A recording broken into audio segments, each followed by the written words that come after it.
the Play Some Video Games podcast. It's me, your boy, Daniel Dev, filling in for Elaine, who is out dealing with life. Also for Delvin, who is out just being a Florida man. Who the hell knows what he's getting into? What kind of madness may be following him around? Of course, as always, I am joined by my main man, Mr. Eat the Hype himself, who is currently missing foot stuff. How are you this fine evening? I do miss foot stuff. I've had a very busy day, but a productive and a good day. And I just got out of the hot tub and I got to talk chili peppers for 20 minutes with you guys. Like I'm in a good mood. Yeah. I'm vibing. That is lovely. I love it. I love it. Starting off all positive, just having a good time. And as you can see, we are not alone. We have been joined by, cheers, sir. Yes. Look at that. Everybody's drinking for once on this show. This is beautiful. But as I was saying, we are joined by the lovely Chaufie, coming all the way from a Cadillac on Mars. How are you in the West Coast, the best coast? Screw you guys in your real people time. This is West Coast time. Right, How exactly. you doing, bro? Man, we out here, we're too blessed to be stressed out here on the West Coast. We get one day of rain, we keep it moving, baby. You know what it is out here. West side till I die. But you know what? Hey, I've been traveling Chaufie lately too. I've been all over the place. Was in Atlanta recently. Donnie didn't want to hang out with me, so that's my car was in the shop. We all got excuses like you ain't got one more car. And then I was in Chicago recently, about to go to Puerto Rico soon. I'm out here, baby, trying to spread COVID as much as I can. I wouldn't disrespect Chaufie by picking him up in the minivan. I wouldn't do him like that. Really? That's disrespect? I feel like that's all he deserves. Swagger wagon? Damn straight. Hey, we were right hard. I don't care. I'll be on the block nonstop. But yeah, you know me. I'm out here. I actually thought I was the one sitting in for Delvin because you guys needed one more ethnic person, but it's cool. Wow. Diversity. I mean, you do have to. Yeah, you are like a diversity hire. We just got to keep it balanced here, Exactly. But no, everybody's kind of doing their life thing right now. During the holidays, things can get a little rough. So me and Donnie are holding it down, and we thought, hey, why not? Let's all just bring a Cadillac and let's just chill, right? Yeah, we're just gonna ride. Let's low ride. Just have a nice time. And like Donnie said too, we just had a good chili peppers conversation. We might need to put that on tape next time because there's a lot to say about the chili peppers and their whole vibe. We can talk chili peppers. I'm down. Right. Y'all can talk. I can talk chili peppers. I'm gonna learn. Do this for hours. I'm gonna learn. Well, Chaufie, he was there when they were founded because he's old as hell. I was there when they were still seedlings. Oh, well, enough about that. Let's so Donnie, we have some changes. Do we want to get into the changes now? Do we want to start that conversation? The things that we're changing? Thinking that too. I think we should get out of the way because I don't want it to. Yeah. I don't want to feel like people need to hang on, for an hour to figure it out. So if some people care about Delvin finds out he gets fired from a podcast, it's been replaced. He's not on. No, but we can talk about that. You've done that, so you know all about that. So we would come to you on how to actually make that happen. Oh, you just do it. we can have that. And then he finds out via Twitter. How do you get fired on your day off? Yeah, he really did. Why was you stealing boxes? He was too busy actually playing video games to be on the show that don't play games. So and he's here. He's here. Like he's here tweeting. He's live subtweeting the show. Okay. So I don't want to drag this out and I don't want to have a long heart to heart. So we'll just get real quick with it and get out of the way.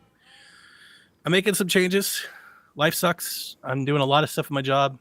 It's changing like my daily life. But more or less than anything, I got a really great team here that was happy to step up. Real talk. The last couple of weeks, I've really even debated whether or not I was going to keep doing this anymore. If it not like because I don't want to, like if it fits in what I'm doing. And the team was all like, take all the time you need. We're there. We'll keep doing the shows. And that's a great sentiment. But the truth is that they can't. With us doing like early access and the Patreon and managing the Patreon and managing the notes and posting the shows, not posting shows, like all of that runs through me. And with my time limited and my life kind of being disrupted here, I just don't think I've got time for that part of it anymore. And with all of this coming at a head here at the new year, I've decided to close down the PSVG Patreon for a few reasons. One, frees me up. I no longer have to do those extra commitments. The team knows. I hope our patrons know that I put in a lot of time and effort. I wanted you guys to feel like your subscriptions were valuable. I wanted you to really enjoy the content that we were trying to deliver to you. And I thank you so much for all of your support. But the major reason was, with my upcoming transition at my new job, I am not going to have time off to do the house party. And that's really unfortunate. And it means that we're not going to have a house party because I don't think anybody's going to try to do it without me.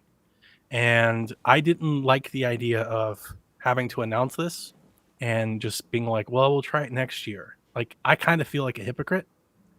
The reason that we started the Patreon when we joined up with Sean was so all of our shows could have their own feeds, so we could afford it and pay for it. And that cost money, or it cost money at the time.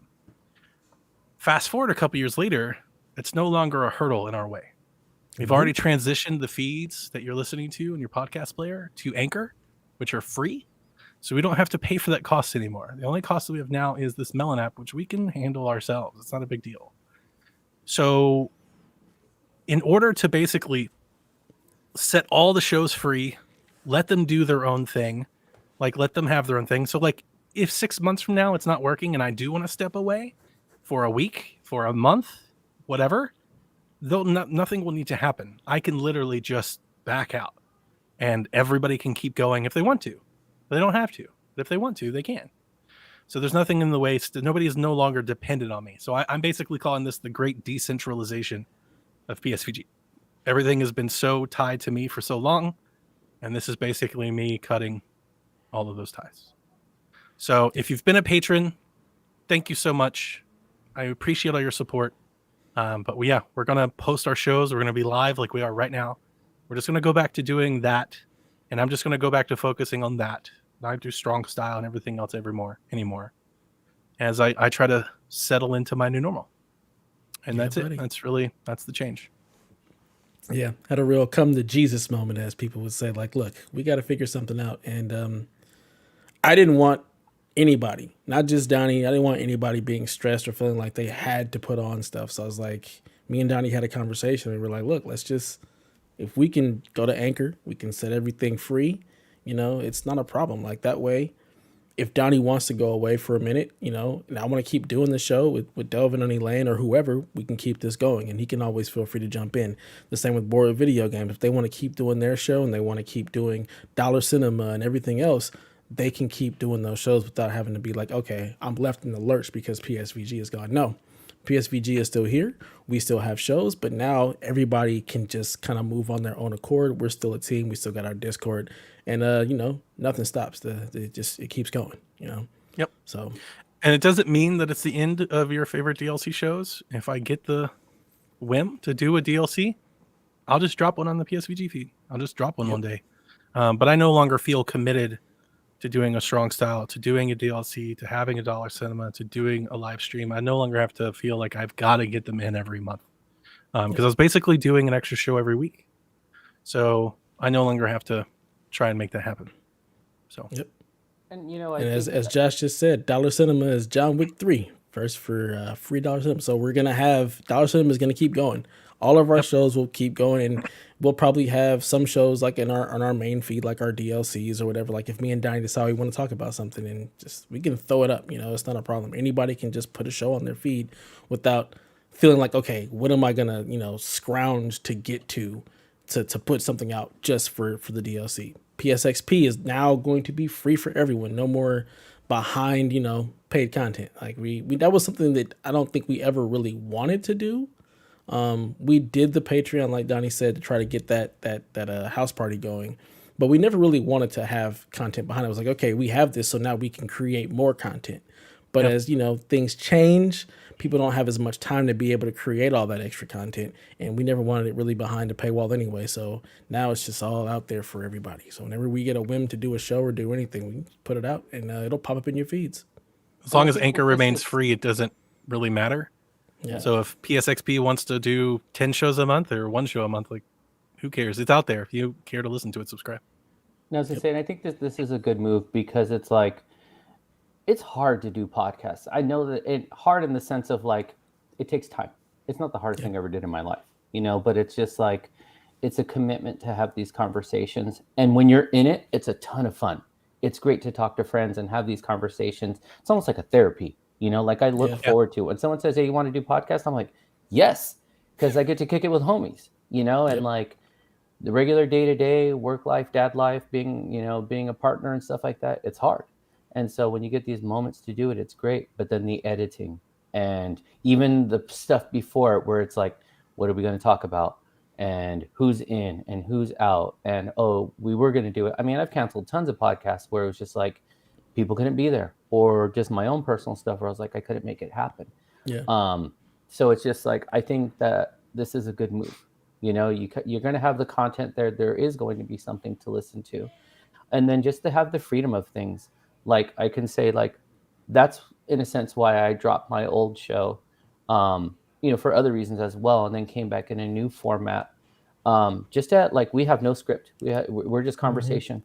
Like there's one thing that I might share with them, like that we're going to talk about, but for the most part, it's just checking in on friends. Like what's going on with you, what's happening, just having some jokes. Like I like to think of Cadillac on Mars as like, hey, it's just a few of us just kind of kicking it at like the bar, or like grabbing a burger and just chopping it up.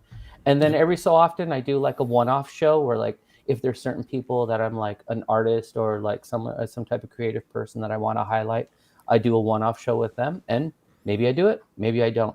I also don't invite Delvin to those shows either. He just finds out later, but that's also my own selfishness in this. But I think it's a good move. I think it's a right move. And also, does that mean that I get my dollar back, or like how does this work out? No, absolutely not. No refunds. Yeah, the support for December, I did lock it to where you will not be charged for January. Actually, after this episode goes live and we give it about a week, I'll shut it down formally. I'll just shut the whole thing down. It's so it's gone. So pour one out. Goodbye Patreon. Hello free feeds. So yeah, it's gonna be free? Fantastic. I'm saying free 99. It's great. Get all your stuff right here, and Delvin free also. We're not inviting. Delvin free. Podcast free, Delvin free. If you want to catch Delvin, he's on some other show, like 37 different this shows. This is still doing a lot. Allegedly taking December off, but allegedly is exactly what it is. He was trying to come back tonight. I was like, no, you're not allowed. Like, get out of here. Oh man, Jordan, I was thinking that when you joined, so I appreciate it. We do. We definitely appreciate the support. The DLC feed that you have access to is loaded with content.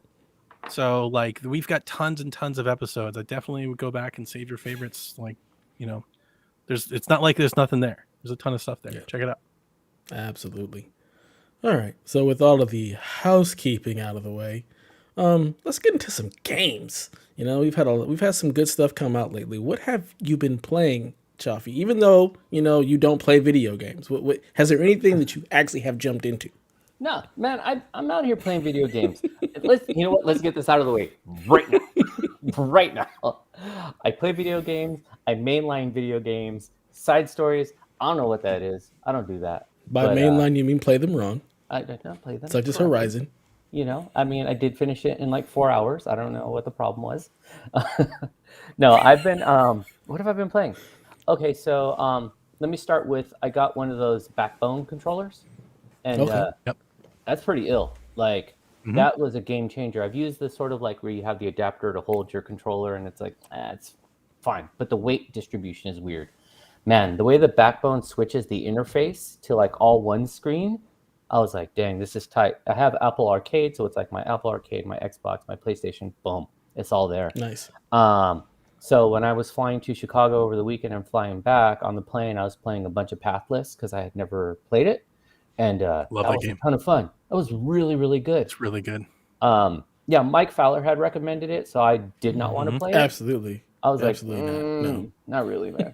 But actually getting into it, I was like, this is a really fun game. And then been slowly working my way through Guardians of the Galaxy, as everyone has, and everyone should be. Like this is the way to end your year. If you want just some good shoot shit type of fun with like these guys really earned their money on the dialogue. And I know you guys have been talking about it on the podcast before, but the lines, though there's a ton of lines, they're they're pretty dialed in. Like it's fun, you know. And then my last one that I've been playing is Fortnite. This new season is like super fun. Which, guess who I got to play Fortnite with me? Jack? I No, was gonna not say Jack. Kevin? Kevin? Nope. Delvin Jr.? Delvin Senior. Delvin Oh, wow. Delvin. Senior. Yep. The Old man Devin Delvin Cox. was I able thought to he was get off this online? one. Yeah, it was. Yeah, he was online. He was playing with. He was even on What? chat. It was weird. It was like Wait. He was on chat too? yeah, on chat as well. You're lying. He These can't are lies. podcast, but he's got time to play Fortnite Well, with you kids. know what? I'll say this. They're I didn't beating up see little him on kids. camera, so it could have been a stand-in for all I know. You know, it could just. There might be fakes out there.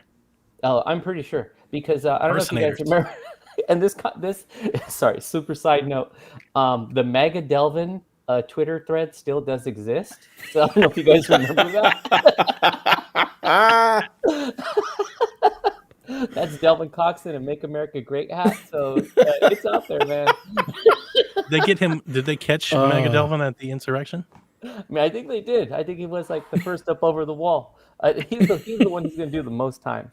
But yeah, I Of got to play course. with Delvin. It was amazing. It blew my mind. So This is some bullshit. yeah, it was Just- really weird. This is some bullshit. I didn't I believe took it. it personally. Yeah, for real. He's like, I can't come podcast with you guys, but I can. Yeah, here playing Fortnite. You know, When I it was never it was play a one-shot online. deal. Like he did it the one night. We asked Didn't him even back tell in us he was the day. playing. Yeah, I mean, it could have been a party, right? Well, it was. It was me, him, Mike Fowler, Tyrell from Cadillac on Mars as well, and Stace Crunch and Milk. So we had a full party, but I didn't see him invite you guys. So Definitely not. that's messed up. Did you play as Marcus or Kate? Delvin was homeboy from Bad Boys, Will Smith. What's his character? Of course he was. Of Yeah. course he was. It's very on brand. I don't remember who I was. I definitely bought the Gears of War pack, and I got course second you in did. my first match. Like, Really? I haven't played Fortnite in a year, and I got second. And Jack could not believe it. Bots. I had 10 kills. Mhm. Jack was like, "Holy crap!" And I almost had the last guy. We were just shooting each other at the end, and he ended up getting me. Just got one more bullet than you, type Yep. of thing. But I had to get that Gears pack. I had to get it. Yeah. Now my son uses my had started gaming on my account, so we have like a ton of skins and stuff like that way Yeah. back from like season 2 Yeah, or something. same. We've Yeah. got like just all kinds of. It's so. I'm such like the perfect Fortnite like target. They release some new awesome skin. I give them $20. I play once and I never play it again until they release the next awesome skin. I give them $20 more. I do it again. You know, I'm like, oh, I'm Batman. This is cool. And then I just give it to Jack and he just plays it. Yeah. All right, I got a bunch of skins that I've picked up along the way that have never put them on. Yeah, same. They're just in the locker space. Maybe they'll let us own it. Maybe they'll make them NFTs and we can like trade them and sell them to other Oh, people. Jesus. Be like, I got this Joker skin. I'll trade you for your, Horizon skin. Like, Yeah. we could do it. Though I was bummed recently. They did one of the emotes was the character gets like in a version of like a 6'4" Impala and kind of does hydraulics along the way. Nice. I messed Look at up. Rebecca, just community management in the I chat. know. I love What a it. superstar. She is. I was watching that like, oh, she's just taking over. Emojis Thank and you. everything. Bex, you the best. You the best. We You're don't the best of deserve her. us. Yeah, Not at she all. is. She is the best of us. There's no By denying. far. There's no denying that at all. It's not God. Awesome. Just out here shopping for herself, living her best life, getting contracts and whatnot. Shout out to her. Mm-hmm. hanging out with Jeff Keighley. Damn. She got it like that. You know? Boom. Is that really why PSVG's crumbling? Just Rebecca's too big? No, that's the only reason it's still No, around. she's dragging us along. What do you mean, Crumble? She is taking us with her. We are holding on. She's, Like, no. she is the tape keeping this thing together. She just needs to shake one pant leg and that's it. You guys are a wrap. You just fall off. Yeah, when like, she "What's leaves, on my I'm just gonna. coattails?" That's when I'm actually gonna shut her. I'm like, well, Yeah. it's been fun, folks. Shutting it down. Closing the doors for good when she leaves. It's fun while it lasted, guys. Yeah. Fast forward to next summer. Sounds like you're having some fun playing some games, even though Delvin is somehow playing with you. Sounds like some absolute nonsense because he don't play video games with people. This is No, shenanigans. he really doesn't. Yeah. What about you, Donnie? What you been playing? I have notes. Oh God. Here we go. Everybody strap in. Strap in. It's going to be wild. So I'll let you pick first. Do you want to hear about the Xbox documentary? Or do you want to Tell me about the Xbox documentary that I'm not going to watch. Okay. So I got a bunch of notes here. Just off the top, I want to tell everybody that I absolutely loved it. It was everything I wanted them to do and more. I think they were extremely trying to think of the right word. Open and honest and transparent is the word I was looking for, with the viewer. And I told you guys this when it was announced, right? That Xbox has a history. If you ever dive into some Xbox legacy, a history of falling on their face. Like they do it over and over and over again. And they hit on every single one that they did. And I loved how they owned it. They took it on, they owned it, and that's like the legacy of Xbox, I think. And I absolutely adored it. Devin, you have to watch it. I think you'll get so much enjoyment out of them talking about early prototypes and early technology, and they start breaking down motherboards and how they're shaving wires and all the things that are going. They got AV switches under the stage, and they're flipping back and forth trying to make sure demos don't break. Like just a tech fan, just but a gaming. I gotta stay on brand. Like you like it, so I can't. Even as a gaming historian or a tech fan, there's a lot to love. They start talking about that original Xbox prototype that they showed and all the things that went wrong and how they shoved it in. And they show a picture of it like with the back taken out and all these cords that are just smashed in it, and how they're like none of them worked when they got there.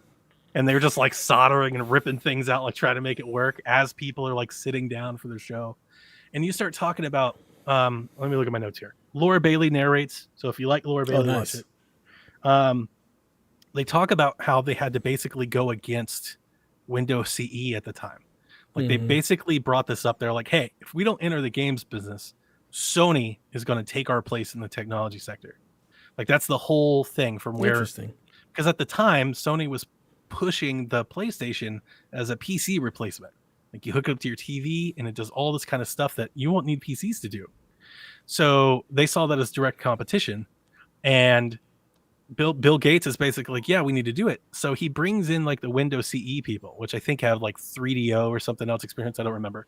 But they're like, they have something. And then you have these 4 dudes from Xbox who are working on DirectX, who love PC gaming. And they are the ones that had the Xbox vision, like this whole separate thing than what gaming was doing, right? So like the whole Xbox, if you want to talk about the original Xbox idea, they hated that like PlayStation, Nintendo, they were hard to code for. The dev kits were in Japanese.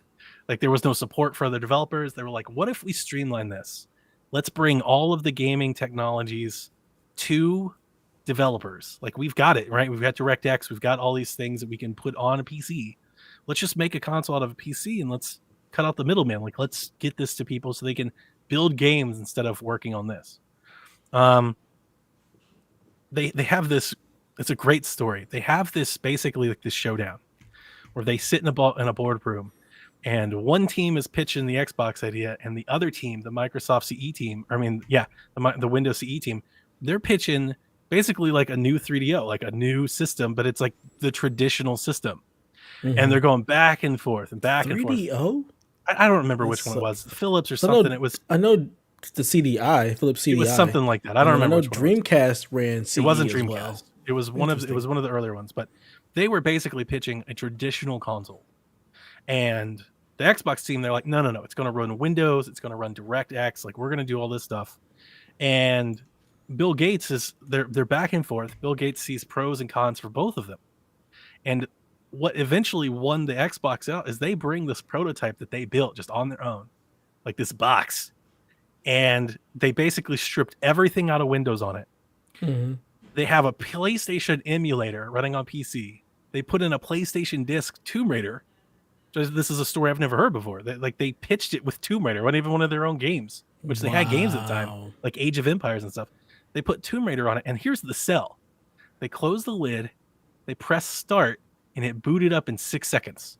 And apparently, that blew Bill Gates' mind at the time. Because if you guys, Chaufie knows. Chaufie knows. Yes. Back in the 90s, man, when you booted up a PC, it took ages. It took for minutes. 5, 6, 7, 8 minutes. You boot up, you go to the restroom, you come back and check, then you get something to drink, then you come back and check. Maybe it's ready.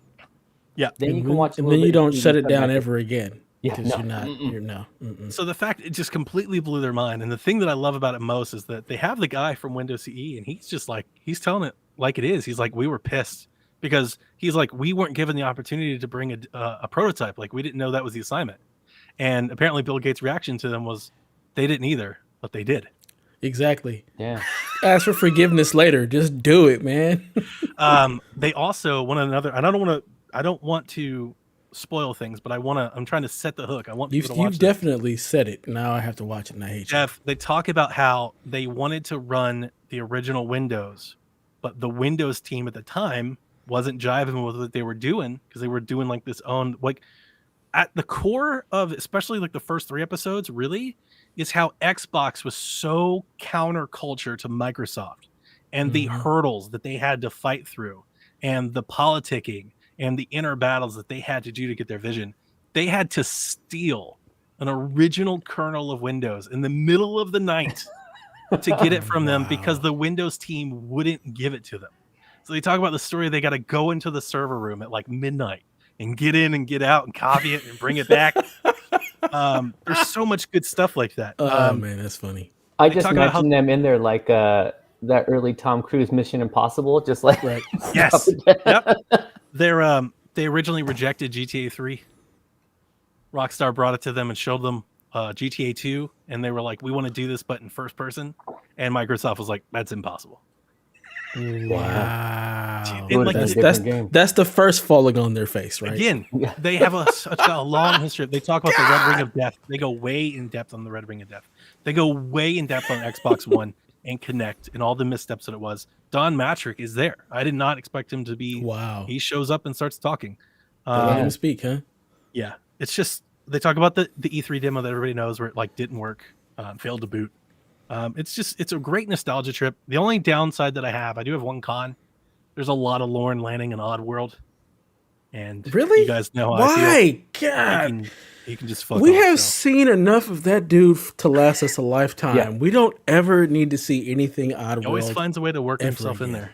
And one of the things that I absolutely loved is, they talk about how they had to rediscover and recommit themselves to power and like PC and like that Xbox vision that they had at the beginning is basically what's been driving them here recently. Like they're trying to get back to that after sidestepping with the Xbox One. And because I've talked about it often, that's what I want from Xbox. Like when I buy an Xbox, that's what I buy it for. It's not what I buy my Nintendo for. I don't buy my Nintendo for that. I have different expectations for these different brands. And I think that's why for me, I'm just so on board with everything they've been doing. They have Game Pass. They talk about their studios. One of my favorite things that they did discuss was how they treated Fable and Lionhead.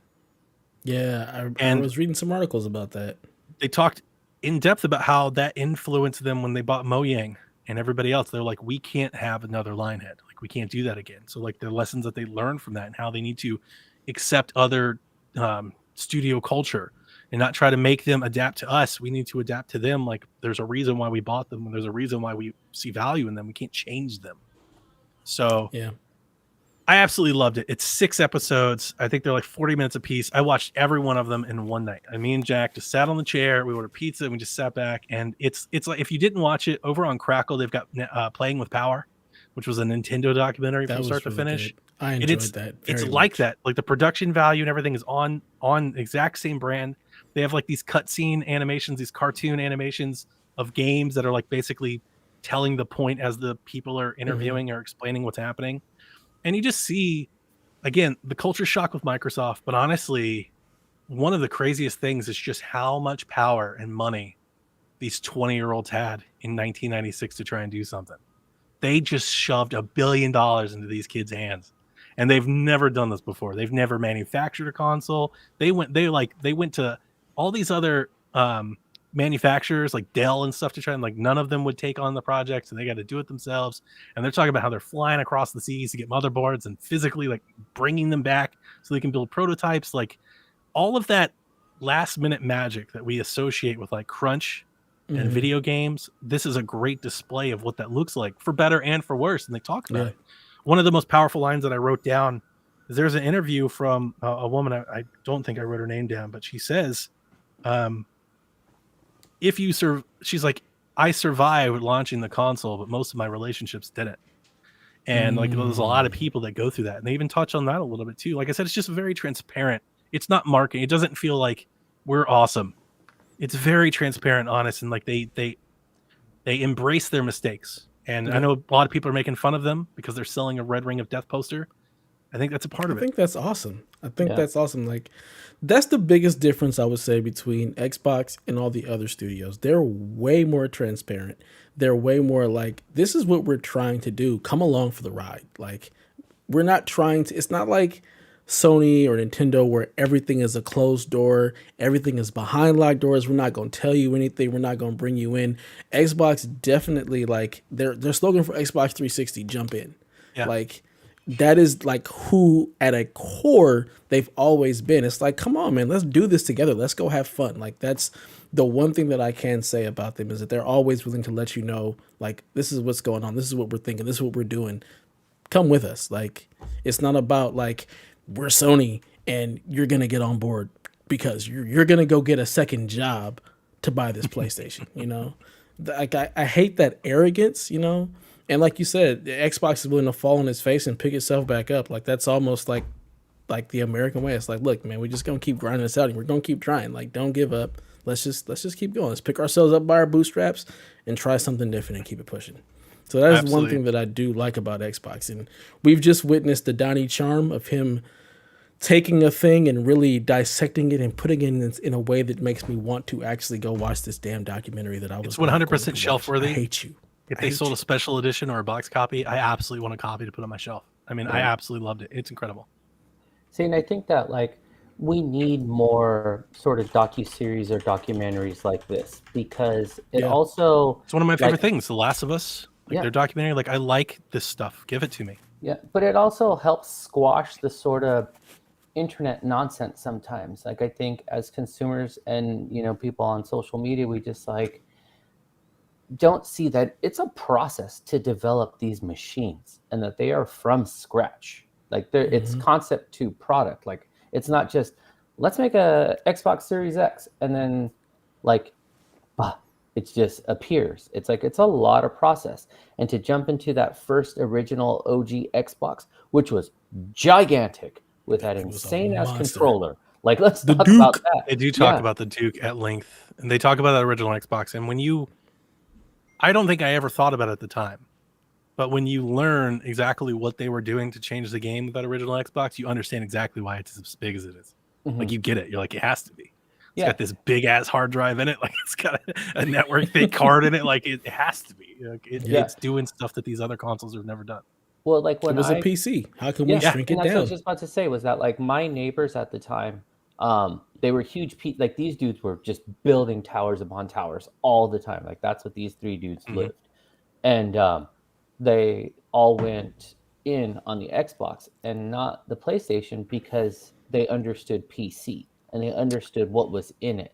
So kind of going back to what Dev is saying, it's also that transparency piece. They knew what was under the hood. So they're like, this speaks my language. That's the thing. As I've learned more about PC culture and PC gaming, it's the one thing that absolutely, like, I was the target demographic for this Xbox customer when they were, you know, in 1999, when they were launching a console in America. I was exactly what they wanted. I didn't have money for a computer. I didn't have the internet. I didn't know anything about computers. But like, when I think Xbox, like I said before, when I buy Xbox, I buy it for power. I want to hear teraflops and pixels and resolutions. That's what I'm there for. To me, Xbox is basically PC gaming. That's where I met Bethesda. That's where I played Doom. That's where I play Quake. Like, that to me is where I go for those things. That's where I play Skyrim. Like, all this stuff that people were doing on PCs, like, you could just get a PC. Like, I could, but I never did. I like that Xbox took that, made it simpler, put it in a form factor that I would appreciate as somebody who played Nintendo. And I was always there for it. And they lost me during the Xbox One for all the reasons that they go over. Connect and Fable and Lionhead and the price and the power. And I was like, this is not what I want. Right? It's like, bro, y'all ain't Nintendo. Stop it. Exactly. And then they flip the game. Then Phil Spencer comes in and they're like, we're going to get back to being Xbox. And now you see, going fast forward, you added some Game Pass. I'm back and better than ever. I absolutely love what they're doing. And I wanted to talk about like the poster too, because when I saw That the Red poster's Ring awesome. poster come out, I It's so thought it was awesome. brilliant because one, I think the people who are bothered by it weren't there. No, Like I'm just absolutely gonna, not. I know I don't know everybody. You just weren't there. I was there, and all my fucking friends who had Xbox, who, if you had one 360, then you didn't play video games. You just had it because at bare minimum you had three.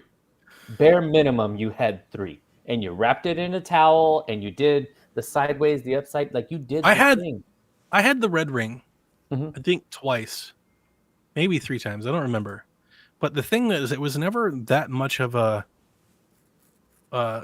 obstruction for me because when I buy consoles, and I don't think they sell them anymore, but at the time when I was buying consoles up until the PS4, I always bought the GameStop warranty.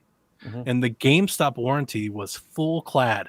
You could walk Oh, in any yes. day, 2 years from now, and exchange this console for another one whenever you want, no questions asked. And I think every time I had a red ring, I swapped it. And every time I swapped it, I got another warranty. Like, so for me, it was always kind of like it sucked. Like, I'm not excusing it, but Yeah. you hear these people are like, "Oh, I'm just out of all this money, and I'm gonna flip the PlayStation." I just like went and got another one. I was like, "I'll just get." I was Those playing people that. shopped at Best Buy Yeah, I was playing that same day. Like, I just because came You just home and walked kept in, we playing. walked got out. to a point where we were swapping out, like replacing, just because that's what it was. You bought the source plan. Let's just go grab you on the shelf. They were like, no, we can't keep doing this. We have to go ahead and create this We're losing Xbox so much replacement money. program. So they would actually have refurbished ones. So it would go like you would bring yours in, we would send that out, and then as we're sending yours out, one would basically be coming to us from Yeah. our refurbished center. So those Def. people, yeah, ugh. On the Red Ring of Death topic, they go in depth. They had a bone pile of return 360s that were red ringed. They said 1 million deep. Damn. Yeah. Think of I a remember- warehouse with a Yeah. million 360s on pallets. That's Bruh. wild. The amount of 360s that I returned myself when I worked at Best Buy, dude, like it was no joke. We were getting And I was- like gallons of them a day. It was insane. I've told the story before how I got a credit card to get my Wii and I bought 2 of them so I could pay for my Wii. Like I didn't have the money to buy consoles. So I was never going to flip because the PlayStation was freaking expensive, man. Yeah. You know, the PS3 shit. wasn't cheap for a long time. But that Red Ring of Death episode, I really appreciated. They have like the engineer that was in charge of trying to fix it. And he just openly comes up. He's like, we had 1 million of them. We kept going through them as fast as we could. Because a big part of it, they were like, why does this keep happening? Why is it taking you so long to fix it? They didn't know. They couldn't figure it out. It would was a change washer. from device to device. They would keep going. And just every one of, they think they'd fix it. They send them out. It breaks 6 months later. They bring it back. And you just feel for them in that moment. They talk about how they stopped making them. They just, imagine today with consoles in demand. Like I back can then, imagine that today. they That's just easy shut because we ain't got production. parts. They were just like, Yeah. stop making them until you figure this out. Just we're not making a new one until this is fixed. Yeah. Yeah, and you know, I do give them props for stepping up the way they did. Just like I They give owned it. Sony props when they got hacked for stepping up the way they did. You have to.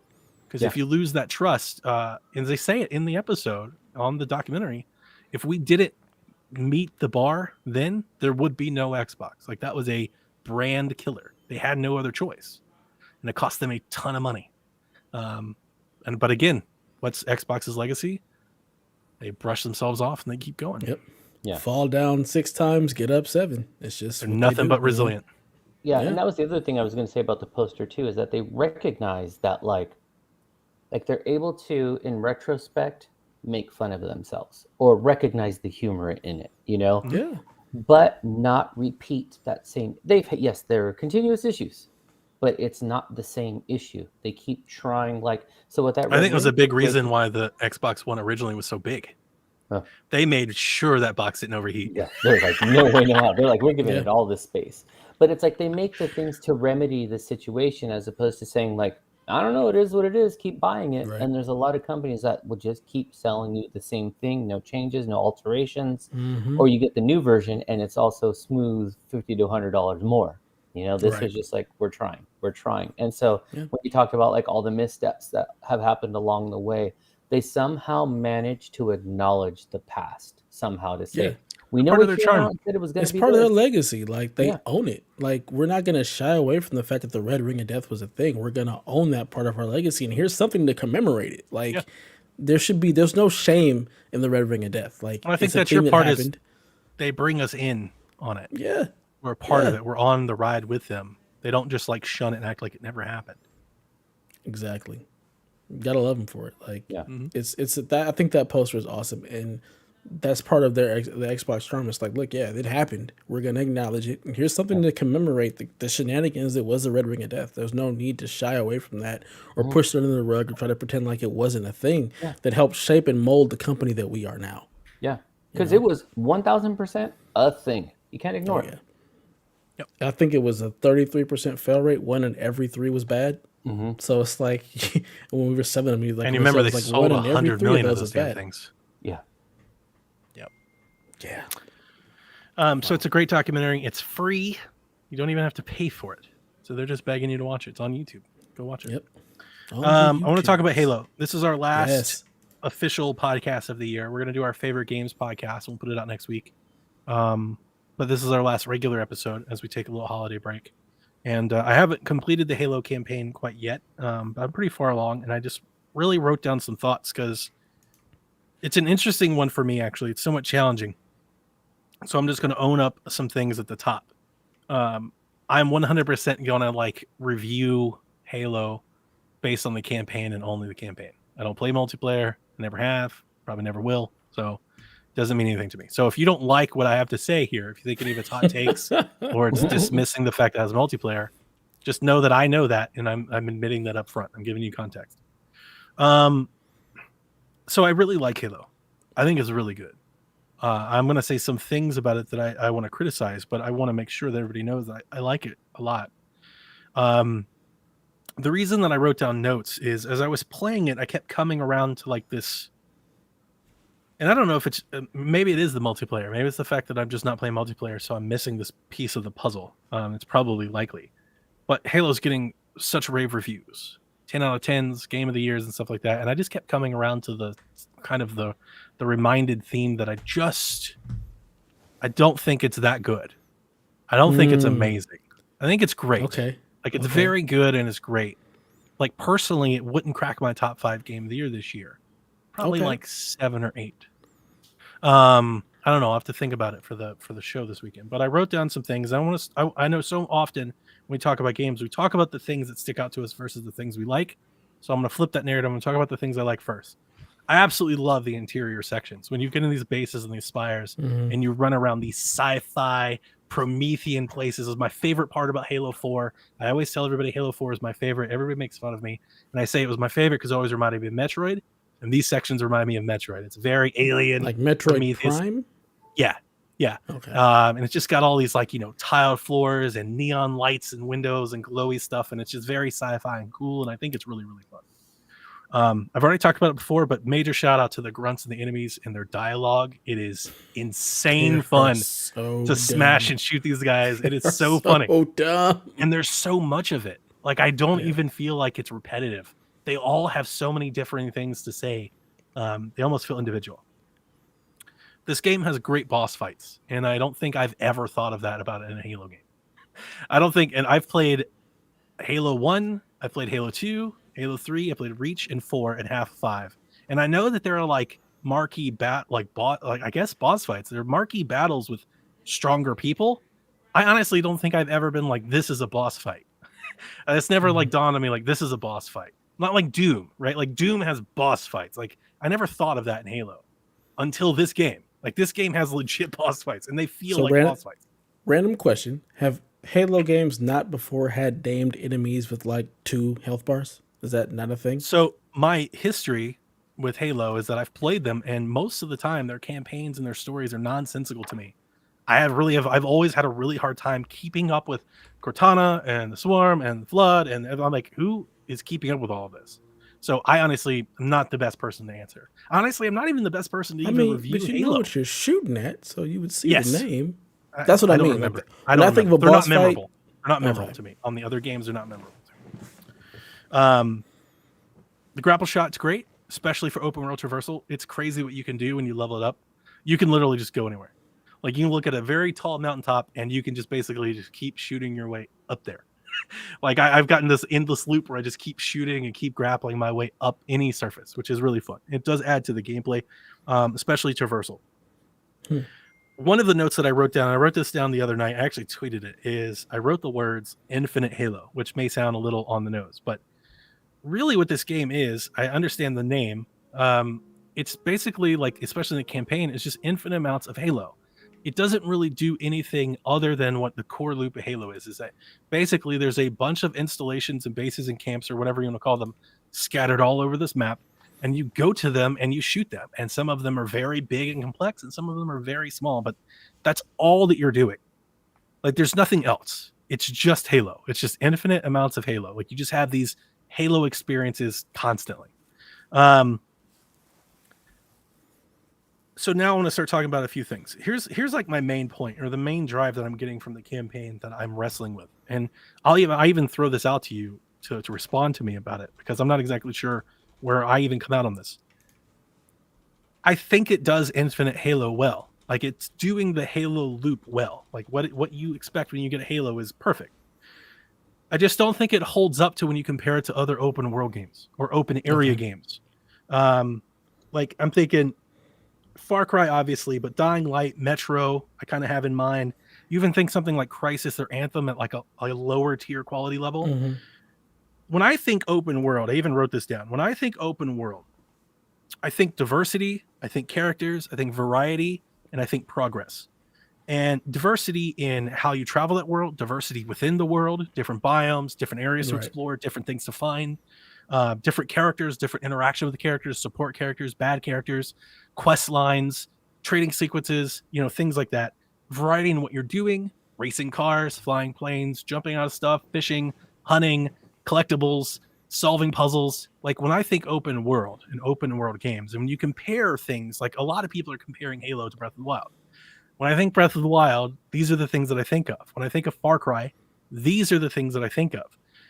I think Halo at its loop, like if you're basically just judging like what is it doing, it's very much like Doom, like but in an open world, which is kind of weird, right? That doesn't, to me, that doesn't necessarily sound like, even Doom has collectibles and hidden things, which I mean, Halo's got skulls, but I was gonna say, aren't there like audio logs and things of that nature? There are audio logs. So the number one thing that I was going to say next is world building.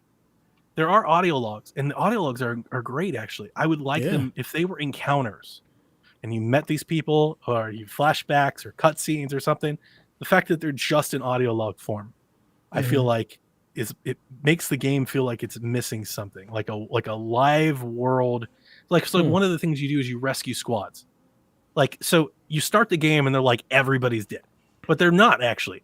There are tons of these squads all over the map. There are people here that you go and find, but they don't really do anything. And you don't find them outside of like, I don't want to say the problem, because again, I don't want it to sound like I'm being too critical, because the game is good. I want to remind you the game is good. But the open world activities that they have on the map are so cookie cutter and like the same things, and they're just scattered. You just kind of, again, it's just infinite Halo loops. Like you go save the squad, and the squad pops up and they're like, thanks, chief.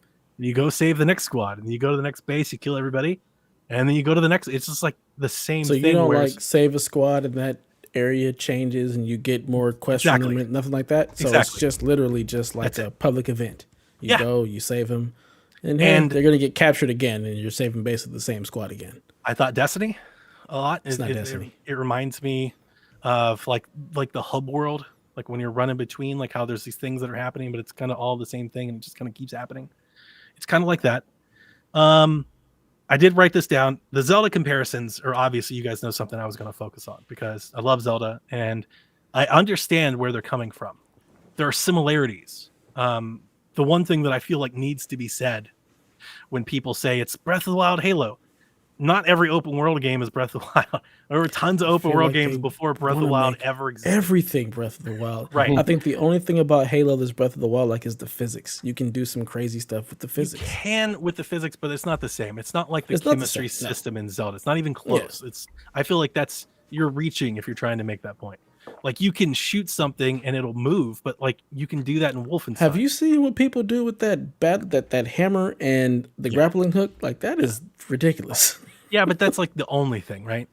Like with Breath of the Wild, you could cook to get in areas that you couldn't access, right? Like you could cheese these systems, and it wasn't cheating the game. The game was allowing you to do it if you were smart enough to do it. Halo doesn't really have that. I think people may disagree with me. What it does have is it. Two things real quick, because Go for it. a while back I had like sent you guys a question about like, you know, overused terms, and this is kind of more of what I was talking about when I said like I'm tired of the like every game that has difficulty is Souls-like. Right. It's a Souls, and it's like, no, you're going to die in games. It's not a Souls-like game. You just die. Any game with some type of open world, it's a Breath of the Wild type, and it's like, no, these games existed, and it's almost like it doesn't have a good descriptive value. Because for me, no hot take, I didn't like Breath of the Wild. I like a map from the get-go. There are elements that I was like, damn, this game's a lot of fun, but it was too loose for me. So when I hear a game described as Breath of the Wild like, I'm like, I'm not going to play. I'm with you there, Chaufie, 100%. And so it's just like, if you haven't played Halo Infinite, don't not play it because of that reason, because I don't think that reason is really valid. Well, and then that takes, so I'm glad you said that statement, because this takes me into something else. Is Halo an old man's game? And the reason why I say this is, you know, I work in a school. I'm around kids. I got a middle schooler in my house as well. These kids ain't talking about Halo. Like, I asked them, what are you guys playing? Anyone try Halo really? yet? That's crazy. Yeah. All of Jack and all of his friends are doing nothing but Halo. They're telling me, they're like, we tried it, but they're back to Call of Duty, Fortnite, GT. Say that those are their bread and butters. With my crew, it's all Halo, but it has nothing to do with the campaign. It is all multiplayer. Well, they haven't even touched the campaign. And I'm like, what do you guys think about the multiplayer? And they're like, it's fine, but it's not this other game. You know, it's just, so I wonder if it's like a generational thing too, because it seems like that's where a lot of the hype comes from. But because I also like, I've never really owned any Halo game. Like, I've never really played any Halo games, to be honest. I think the only one I played was like the one before. Was that 5? Yeah. And I played the campaign. I enjoyed it. But I don't have the history. I don't have that piece. Okay. I was very much a PlayStation So guy. in that regard, this is the perfect Halo for you to play. Okay. The story. I'm gonna get into that. And I have it downloaded. Like I plan to. The story is actually quite excellent. It's simple. They do have history. The other games matter. They're here, but you don't need to know them to understand what's going on. Mm-hmm. And actually, Master Chief's Master Chief's parallel with his villain Escharum is really good. His relationship with the new Cortana, the weapon, and the pilot is really good. I don't dig the pilot as much as maybe other people. I don't even know if people are digging the pilot. Like his arc, it's different, which is fine. I don't really. It's really here or there for me. I don't really care for it. I don't think it's bad, but it's not really impactful for me. But the weapon and Chief, and then Chief, not in his relationship to his villain, but basically how they counter is really good. It's a simple story, which brings me to, I got just a couple more points. I'll bring you guys in here. I wrote down, it's a great balance of new and old. It looks old and plays new, but it all feels like Halo. And when I mean it looks old, like it plays new, it's stylistic. It feels stylish like Halo. It feels like you're playing like almost the original Halo in modern times. Right. But I feel like the gunplay is that Halo gunplay that you expect. Like I do know that gunplay, and it's still very good even in the campaign. Like I am enjoying it quite a bit. Interesting. Ultimately, I wrote down, I feel like this game feels comfortable. And that'd be like my review tag. It's comfortably Halo. I'm not sure did you guys read the Bloomberg report on 343? Jason Schreier's thing? I did not. So he had a report that came out last week, basically detailing the development of this game. And apparently they cut like 2/3 of this game out. And having now played a big chunk of the campaign, I feel like that makes a lot of sense. I can see that in the world. Like, remember I talk about these cookie cutter kind of activities, and I don't mean that as a derogatory term. They're fun. They're fun to do, right? It's just not the fleshed out world building thing that you would expect from an open world game, be it first person action, whatever. You think of like something like God of War, Gears of War 5, like it's not that. It makes sense to me. That said, with all of the development that this game has been through and the troubles that we all know about it was taking place live that we saw, and then you hear the reports, what Jason said that they did to ship this game in its current state, I'm incredibly impressed with how good this game is considering the trouble. Considering everything that it's having, it's not Anthem, it's not Cyberpunk. It's way better than that. It is cohesive. The story, be it simple, is good. The game is quality. It looks good. It plays well. I had 2 freezes the day after we had Kevin on. Said he had a freeze. I haven't had a freeze since. I've had no issues since, and I'm still using Quick Resume. I was like, I don't care about the stupid Vault thing. I don't care what any of the multiplayer skins. Like, y'all can have that. I will give you multiplayer skins to me to keep doing my Quick Resume. I've had no issues. So with everything considered, I like the game a lot. If I was rating it in a review score somewhere, I'd probably like an 8. I just don't think I think I'm in this. It makes me feel very similar to Mario Odyssey, where I hear a game where everybody's like, it's amazing. And I'm playing it and I'm like, I don't see the amazing part. It's very good. It's very good. And I will say this. I think a large part of my review, if somebody out there is not liking what I'm saying, just know that I'm not a Halo fan. So if you're a Halo fan, and that, honestly, I wrote this down. I didn't even say it when I wanted to. When I was talking about it doing Halo very well, but not being like an open world game, I say that as somebody who loves open world games. So I'm bringing my open world mind to this. The question that I wrote down, that's me. Does anybody want that from Halo? Am I the only person that when you go, this is open world, that I'm like, yeah, this is what I want when you say open world action game? Or there are Halo fans out there that are like, oh, I could just do this forever. I can just keep fighting these camps of, grunts and stuff until, endlessly, because I just love playing Halo so much. So I think if people are in that regard, like I think if you love Halo and you like Halo, I think this campaign nails it. I would dare say that's probably my favorite Halo campaign. I do wish traversal was a little bit more fun. I haven't unlocked all the flying stuff yet, but I wish it was more fun. Not that there were more things to do, but more fun. I wish it was more fun things to navigate around the map or more things to find. I'm just running across this map. There's just nothing to find. That discovery. What's over that hill? I just wish it. Don't give Donnie a big ass map with nothing in it. That is the one thing. Like I remember, like your Horizon talk. Like it's like this map is huge. Nope. And it's kind of similar to Horizon, but Horizon had the towers that you climbed. It had the whatever the upgrades that you get to her Bluetooth, right? Like you go into the tombs and you get those. Like it had different activities, variety. That's what I feel like Halo Infinite is missing. Go save the squad again, basically. Yeah, go save the squad. Again. It does have upgrades, but they're just a point on the map. You just go to the map, get rid of the enemies that are near it, and you just open this chest. Like I want to find it. Like I want to climb stuff. At least with the Halo, well, not the thing, but the Horizon stuff, like you had to figure out the patterns and all of that stuff. It was a puzzle. The enemies. It was a puzzle. It was a puzzle. And me with Far Cry with the bunkers, and I love that. Is my I love it. It's missing some of that. Which makes me feel like one of the main points I did write down I didn't say is if you're not going to give me that stuff in open world, and I feel like this is the hot take, I would prefer a more Doom or Call of Duty scripted set piece experience. Like make it 100%. Big and grand to give me action set pieces. Like don't set me out in this world I don't want to keep running around in. You hamstring yourself when you give yourself this big open world, but you don't really fill it out or flesh it out to do stuff. You could have just made a much better, cohesive, amazing linear campaign. Like there was no reason. Bigger explosions, bigger set pieces, grander experience. I would have rather done that instead. Now I got 3 things to kind of tackle in here though. I think one, like as a gaming community, we have to be good with saying something is a 7 or an 8. 100%. That's not bad. That's good. That's what Jordan says. He's like, that's a generally good score. And like I said at the top, and I try to remind many times, I really like the game. Yeah, I like the game. Because hyperbole like goes too hard in the paint in gaming. Everything's amazing, or it's a dumpster. It's awful. It's terrible. And it's like, nah. There's shades of gray there. Yeah, it's not Cyberpunk. Shades of gray. Better than Crisis. It's better than Anthem. Yeah, like some games are terrible. That is true, but at the same time, it's like there's. I think it's better than Metro. I don't think it's as good as Dying Light.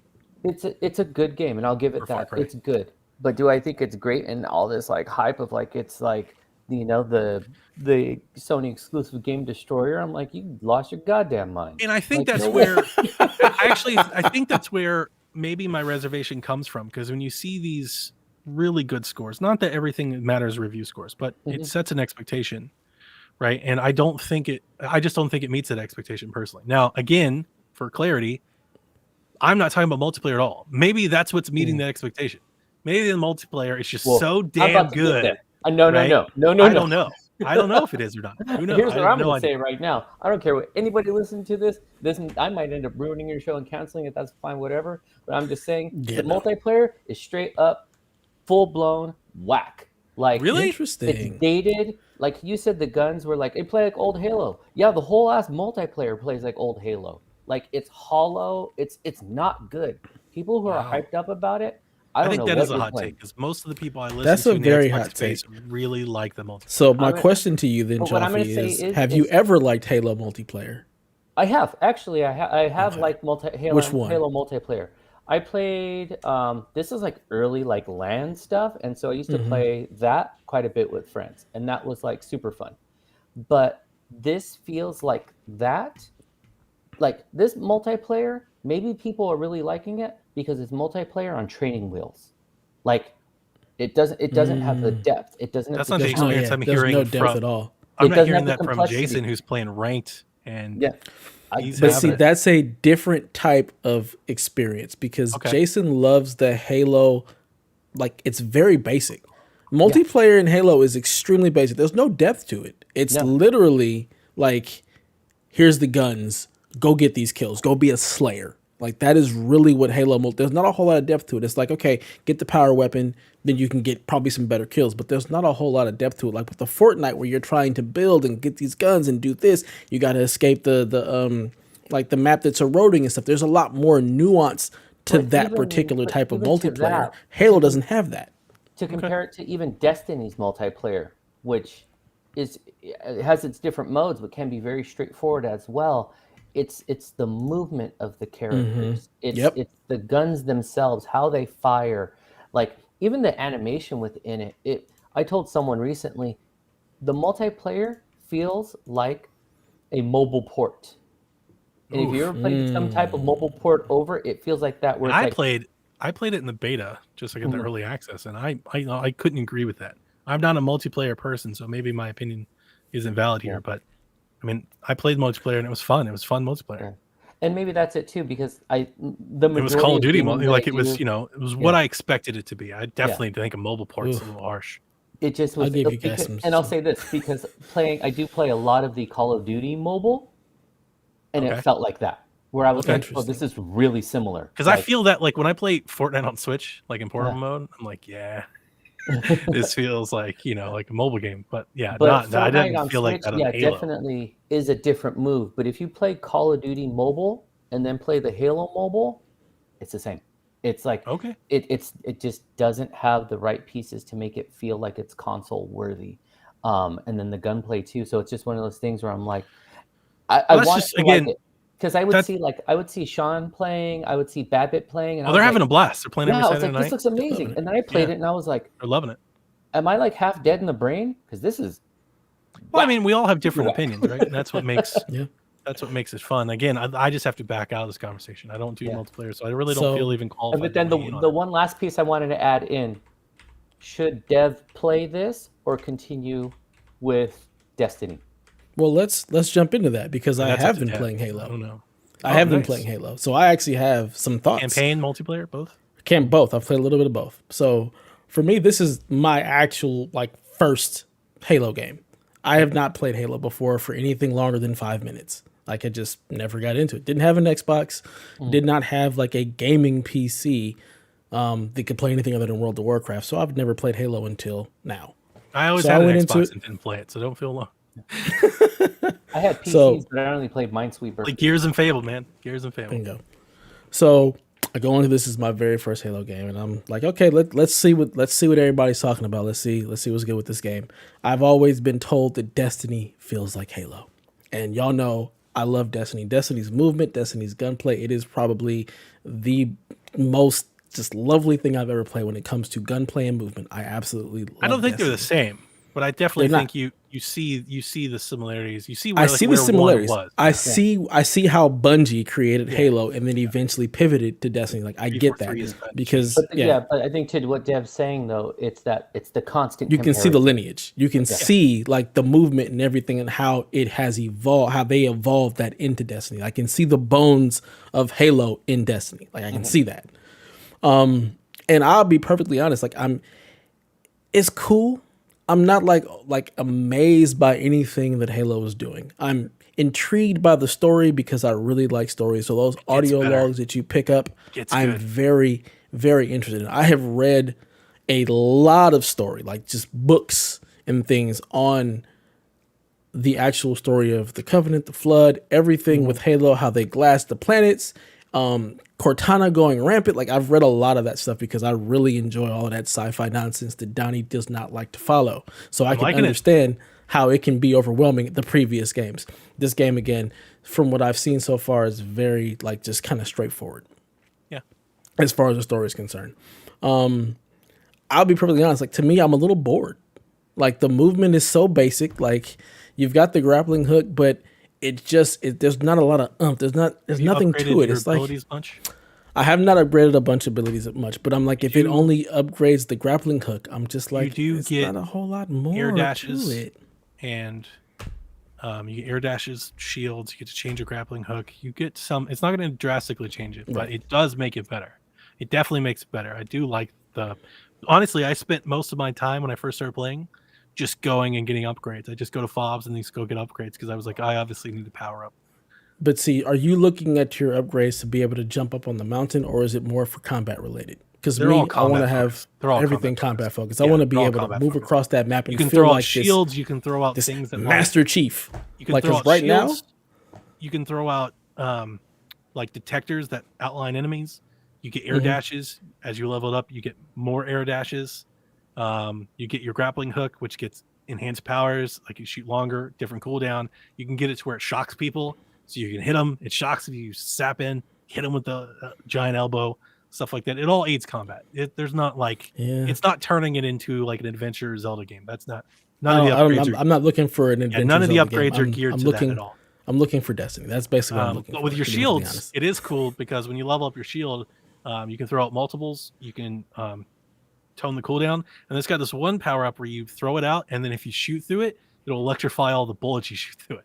So you throw it out and just start shooting people and start electrocuting everybody. So there are some stuff, but it's not Destiny. You're not getting like powers and stuff like that. I feel so limited in all of my movement. I feel limited in my jump. Grenade. Dude, the amount of times that I've hit the jump and wanted to double jump, the amount of times that I've done that, like, oh yeah, this doesn't. Also with the powers, has left me like you do have to with your abilities. I should say you have to. They're mapped to your D-pad, so you have to press the button to change it, and then press the other button to actually change it. And the amount of times I've changed to the wrong one, even though I'm so far into it, like I still really haven't got the grips on it. I wish I could just like map it to buttons. It's the one time I was like, can I just map this to a paddle or something? Right. I haven't figured it out. I didn't dive that hard into it, but I tried. I went and looked at it. It did look like it could. If I can do that because because you got to like double tap right to get the grapple shot. Tap right and go left to do, I don't know, the sensor. Then I think tap right, go down. You can tell I don't even know. Tap right and go down to get the shield. Tap right and go up to do the dashes. So you can't even do them. Like if you could have done them all at once, like if I could throw. So basically, a weapon, you need a keyboard. I need to play this on keyboard. Like if I could throw a grenade, shoot, dash, throw a shield, and pop the sensor all like relatively at the same time, the action would be awesome. Actually, it would be really, really fun to do. So I'm gonna need to just get good on keyboard and mouse with this then, because if you can do that all on keyboard and mouse. Yeah, well, you can because you can just map it to buttons. You don't have to worry about double left and double right. You can just literally map those to fun. 1, 2, 3, 4. Honestly, and I said this same thing with Far Cry. I don't understand like what happened to the radial wheels. Like Zelda nailed it. You hit and hold, and the menu pops up, and everything freezes while you select something new and keep going. Right? Why have we gone away from this? Now I gotta do like personally a bunch of button combos. Wheels. Like I don't need that many weapons. But it's simple though. Like it's just an easy way of deploying more information. I realize you can only map so much stuff to a controller, and a simple solution to that was like instead of hopping in and out of your menu all the time, like do a radial wheel and map everything to one thing and slow it down so you can select it. Like if I could hold LB and just select what I want at the moment and then pop back into the action without really interrupting it, that would have been great. But no, I need my grappling hook, and I hit something, and I throw a shield instead, and I'm like, damn it. Like that happens to me often. I wouldn't say often. It's happened multiple times. There's multiple times this has happened to me, and I wish it didn't happen. Maybe I just suck. Other people be like, get good, know all the controls. I just think there's a better way. I mean, if you play multiplayer, you might get better at the controls. That's probably again. I never selected the wrong weapon in Zelda. I always had the shield and the arrow and everything that I wanted. So like, to me, that matters more than how fast I can pull off. I feel like I'm playing Street Fighter at times. Wow. So down, left, up, X. Wait, what? Lord have mercy. But yeah, so He's over here. I'm kind of having a good time. Right? Yeah. I will say it runs Halo. really well on PC. It runs great. I'm not Nice. having any issues. I'm actually able to run this at 4K 60 with everything on high without any frame drops, any stuttering, anything. It runs really well. I was surprised that on my 1080 Ti that I was actually able to do this and run this without any real issues. I think the only thing that's going to keep me playing this game is I'm intrigued by the story. I do not like the gunplay. I really don't. I don't like the fact that I can't just pick up more ammo for most of the weapons. Like I have to constantly swap out weapons. I don't like a lot of the weapons. I don't like I want to use this like the BR, and I want to use there's like a really nice hand cannon that I've come across. Nice. But other than that, like I don't really like a lot of the guns. I don't like the gunplay. It's just I don't enjoy it very much. To be I do feel honest. slow at and times. I feel very slow. Yeah, I feel slow. don't like the way the guns feel. I don't like having to constantly swap out weapons and shit like that. Like it drives me nuts. acclimated I to just it. want more ammo. And I don't want to go as far as saying like, because I understand, I appreciate that it's Halo, and the Halo fans want it to feel like Halo. So I don't want to go as far as saying like I don't want it to be Halo. But it was actually probably my number one feedback my first hour was, why is Master Chief so slow? Yeah. Like I feel so slow. Even just running. Like when you run, I'm like, God, it's They such give a you the little slow speed run. lines to try to make you feel faster, but it doesn't really do it for me. I also don't like. I'm used to being able to aim down sights and get like a really good zoom. The aim down sights here is not like what I want it to be, so it's like why even aim down sights? I've actually gotten like that really good sniper at rifle. not even bothering with aiming down sights. I can pretty much headshot anything with the hand cannon. Like it's not a problem. But I find myself very bored with Master Chief so far. He's like so boring to me. Like his delivery is just like, ugh, you're boring. I like the weapon. I like her. I find her very entertaining. But Master Chief himself, I'm just like, you're way too boring for me. You're way too. I feel like cookie he's cutter, just more like, ugh. he's more human and he's more likable in this story than previous games. The mission's changed. I'm just like, shut the fuck up. He I don't like. They begin to have. It's not crazy. I don't want to make you expecting. I don't want to give you expectations too much. But they do scratch a little bit below the surface with him, a little bit. The stuff that I like is when he's hearing little- Cortana's voice and little bit. trying to figure out what all happened there. Like I'm interested in that. I Yeah. want to know more. And you're going gonna to get a lot of it. story. So that's what I'm interested in. That's what's going to keep me playing. Is to try and figure out, like, just to see all the story and see it through and see what happened with Cortana, weapon not getting deleted and all that good stuff. I want to see what happened there. But Master Chief, I don't need you to speak anymore ever again. Just let me hear from Weapon, because I find him incredibly boring. But that's just me. Can I get a female Master Chief instead? I think I might be more intrigued. Oh boy, we're gonna go there. That last week's comment. Like I said last time, I find I'm just bored with guys. Like I've been playing male protagonists all my life. I'm ready for something different. They're boring. Like I don't know. I just find Master Chief incredibly just he's the same dude we've been playing forever. Like he's just kind of boring. Yeah, but the one time they tried to soldier. change it, everybody lost their damn minds.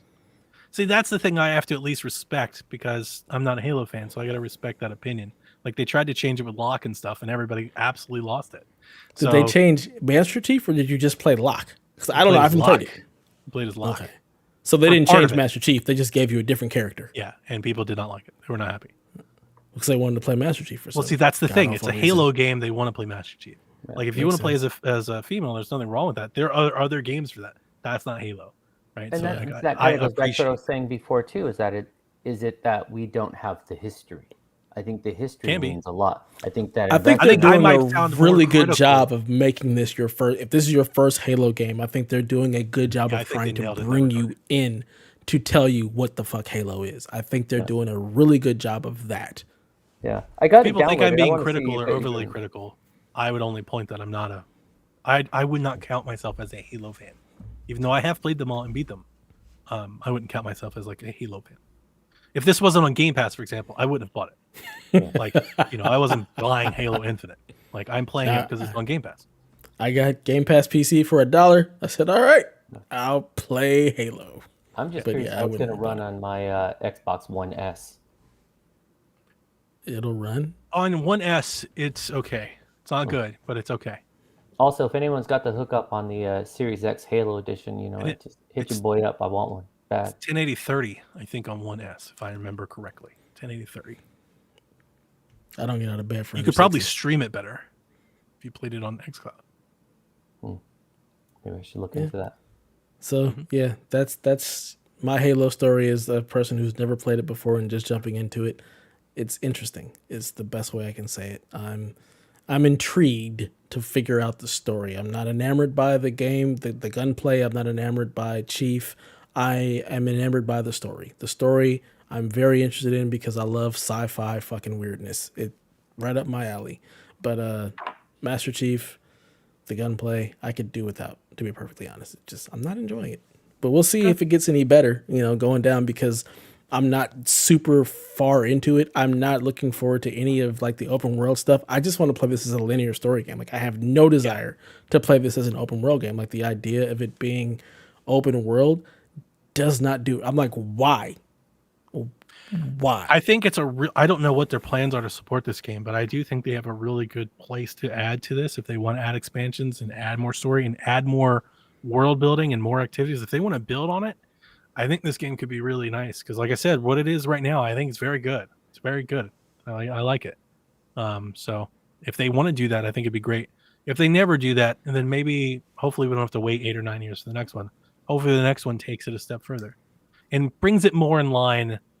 Again, and I hate this because when I compare a game, like if I was a reviewer, a professional reviewer, when I think about these things and I start writing down my points, I start really comparing it to like other games that I think did it well versus games I don't think it did well, and basically try to slot in not just a comparison to other games because everything's apples and oranges, but basically just to give you like, it's one of those things where I don't feel like Halo is doing anything like better than some of these other games, and I think some other games have done it much better. Like Doom Eternal, I think, is a much better game for a lot of reasons, from world building, from the action, from the combat. Like, for a lot of things, I just enjoyed playing that game a lot more. I think some Wolfenstein games might fit in there as well. Far Cry's, for example, like what Halo Infinite is doing, we've done before in terms of open world. I always say open world action because with open world games, it can be first person, it can be third person, you can have a sword, you can have a gun, but when you're talking about open world, it kind of sets itself away from the traditional like Call of Duty shooter campaign. I feel like the closest thing to compare this to is like a Doom, to be perfectly honest. Like it feels like a Doom type game as far as like the mechanics go and how you move and everything. It doesn't feel like a Far Cry. I would never compare this to a Far Cry, to be perfectly honest. I just wouldn't. It doesn't feel. Well, I think like the comparison is apt in the sense that it's open world, it's first person, and it is a game. It's a map game. It is a map game. It's a Ubisoft map game. It's go to the tower, the fob, complete it, press the button, open up more icons, go to those icons, open up more icons, and go to those icons. I mean, that's what it is. Does that drive the story forward? That's at what all? Like Far Cry does. Yeah, that's how you open up new story mission. Oh, boy. Like, and that is exactly like at its rudimentary levels. That is exactly what Far Cry does. Like, that is the formula. I'm thinking Far Cry. Even different. You think about like the fobs opening up fast travel. You think of things like shrines. You think of things like traffic points. Like, these are things that those are not things I think about. Well, if you boil down the fundamentals, those are the things that these games are made of. It has more DNA in that than it does Doom. Yeah. I'm thinking just strictly gameplay. In my opinion. I'm not saying you're wrong. Yeah. Just in my opinion. I get where you're coming from. For me, like I look at Far Cry and it's such a different. To me, it just feels completely different. The difference because Far Cry has a ton of systems and a lot of world building, and like that's what it's missing, is actually the rest of the Far Cry game. Which is why I said, why is this not just a linear like? If it had the rest of the Far Cry game, Halo Infinite would be pretty excellent, actually. But that kind of goes back to what I was saying too. It's that depth element. There's the bones are there. Well, that's where I asked the question. What do you guys think? Because I asked the question, nobody answered. Does anybody want that from Halo though? Because I can't answer that question. I'm bringing my bias as an open world fan to this game. I can don't imagine some Halo fan being like, I don't want any of that crap in this game, right? So they may have and that's why opinions are good. But I understand if there's somebody out there screaming at the radio, being like, Donnie, this doesn't make any sense. It's not what I want from Halo. If that's your point, I get it. I don't know anybody who's playing the campaign other than you and Kevin. Everybody else I know, all they're talking about is the multiplayer, Look, which is got not the something I'd want to play. In the podcast game. We're the only people doing it. You know what? Hey, you gotta find where you can get the most bang for your buck. I can only be me, guys. I can only I can only be me. But I think this is the issue of like you're damned if you do, damned if you don't, especially when it's an already well-established series of games, because people get such in the even same with going. You mentioned a few times like Call of Duty. I want something new. I want something different. So then they're like, okay, how about we do the storyline a little bit different? Did this. And they're like, if Call of Duty was like we're open world, I'd be like, oh my god, please don't. That's not what I want from Call of Duty. But I only say it as an example to be like, so when gamers ask for something new, they hate it. And then when they go back to the original, they're like, oh, you just, as a cop out. That's just gamers. You're just retreading. Yeah, that's just gamers. So I think it's so hard to do it, but I do agree with you in the sense that if this establishes the sort of foundation to keep not to, I hope they do. I hope that's the Destiny, plan. But in that same element, think of like early Destiny. It's got the core there, and then they keep adding other elements where it's like this portion's open now. This is another thing you can do, and now here's the raid, and here's the like all the different planets start coming along. If they added events, side quests, crafting, or something like that, you go to that hub over there. It would be fun to do. It would. It would make the game feel on par with what I would expect. And so that's the thing. It's all about expectation. Would that be too little, too late? Like I gotta wonder. Like when you finish the campaign, does it feel like it's over? Or does it feel like there needs to be more to the story? Because that's the difference between like a Destiny, Minecraft Dungeons, adding. There's no end to that yet. Like Xbox has done this service kind of add-on Sea of Thieves. Like they nail this with Game Pass. And I think that's a really good example. I think it's a great opportunity for them to do it with Halo. Because you could think of Sea of Thieves like at original launch, and for like about a year after, people were like, "This game, like, is no game."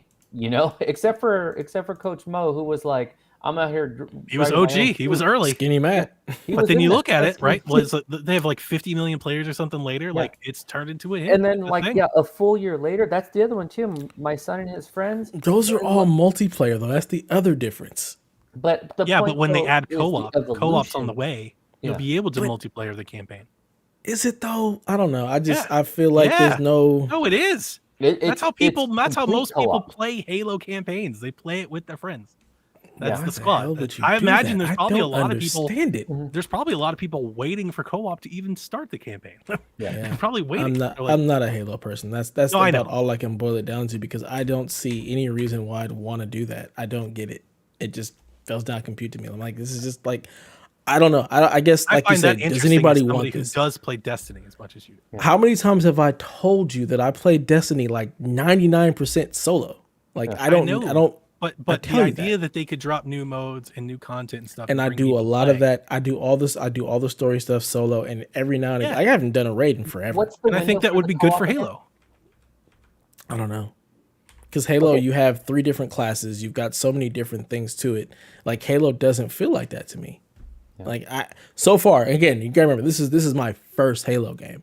Like to me, I want this to be just a very linear game. Like I just want to play this story and see what happens and get to the end. It's not that. This isn't your Call of Duty, sit down for 5 hours and get out of it type of experience. You're not going to have I wouldn't expect 5 hours. I want more than 5 hours. I never want to get. Well, it's not much more than 5 hours. I'm going to be honest with you. It's not much more than 5 hours. And see, honestly, that's a big struggle too, is it's hard for me not to want to go. Honestly, it's hard for me not to want to play the card, because I, again, before I say this, I want to reiterate, based on the development that we've heard about it and the troubles that it had and what had to be done to ship it, I'm actually amazed that it's as good as it is, really.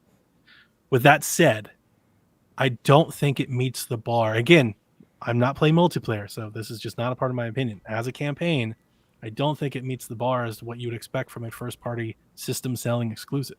Like, I want more than this, and I hope they give it. What's there is good. Don't get me wrong. What's there is good, but I want more. And to be honest, I felt the same way. I felt very similar just in terms of the content that was provided. I feel very similar about Ratchet 2. Like, I wanted a little bit more. So, and again, I'm not damning it. I just think for the expectation that I have for those type of games, especially tent poles, like early out of the gate tent poles, exclusives, first party studio, I'd like a little bit more. Now, maybe the multiplayer. That was my first Ratchet game, that, and it was exactly what I wanted. But that's a good point though, because let's talk Ratchet. Like, on different levels though, Ratchet brought the visual like technicality. Oh yeah, like that was beyond. But it was every other fucking Ratchet game. Like, it didn't do anything. It just was Ratchet. It was just like, here's Ratchet. The game was the game. And so once I kind of started getting over, it was fun. I had a blast playing that game. But once I got like halfway through or so, then it was like, that's the same fucking Ratchet. Like, once I knew which game or which gun to have like super OP, I'll wreck that game. But I had a great time. You know? I never played a Ratchet game before. This is my first Ratchet game. I was way more intrigued by Rivet's story than anything else. That's what kept me going. I was like, this is fucking awesome. These guns are cool, but Rivet's story is fun. Like, I want to play because of her. I don't remember if it was the Ratchet before this one or the one before. Far superior story. Yeah, no, it was the PS4 one, and the remake was awesome. Yeah, if I remember telling people this one's good for the visual. Like, get it, cop it, but go play the PS4 version one. Because I played the PS4 one and it looked and played awesome, but I was bored. You just said Ratchet this one was so much. I'm saying I played it afterwards. Oh, okay. I played that afterwards because of what everybody said, and I was like, "No, I caught that too." I was like, "Oh, you're just lying on the pod? Is that what you're doing? You play that?" Wow. Yeah. No, I had that game, never played it, and then played it after I played this one, and I was like, "What you steal boxes for?" It's kind of boring. We got to get on. Like, it's 90 minutes. We haven't even got to the news yet. We're going to be here for 3 hours if we don't move on. We got to move on. So, but sometimes you want to be here for 3 hours. Yeah. Hey, if you guys are down with it, I got nothing to do. I got nowhere to be. We're on the West Coast, baby. I'm on the West Coast, bro. It's still early. I might have to refresh my drink, but no, I'm good. Yeah. So, look, I just wanted to say, because I know that my reputation precedes with Halo. I hope my Xboxness isn't thrown on the bus here. But hopefully you liked the discussion. I think it was a thorough discussion. I'm proud of where it went. Yeah. Good job, guys. If anything, you got us all watching the documentary. Oh, absolutely. So damn good.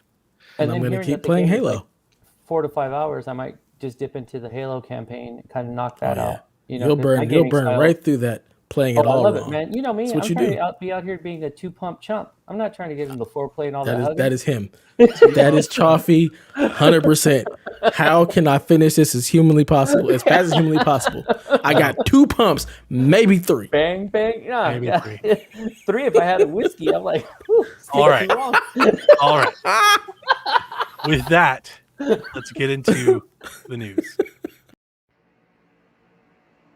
Okay, Google, make Donnie read me the news. You ever wonder where these things end up? Who's watching? Thanks, Jeff.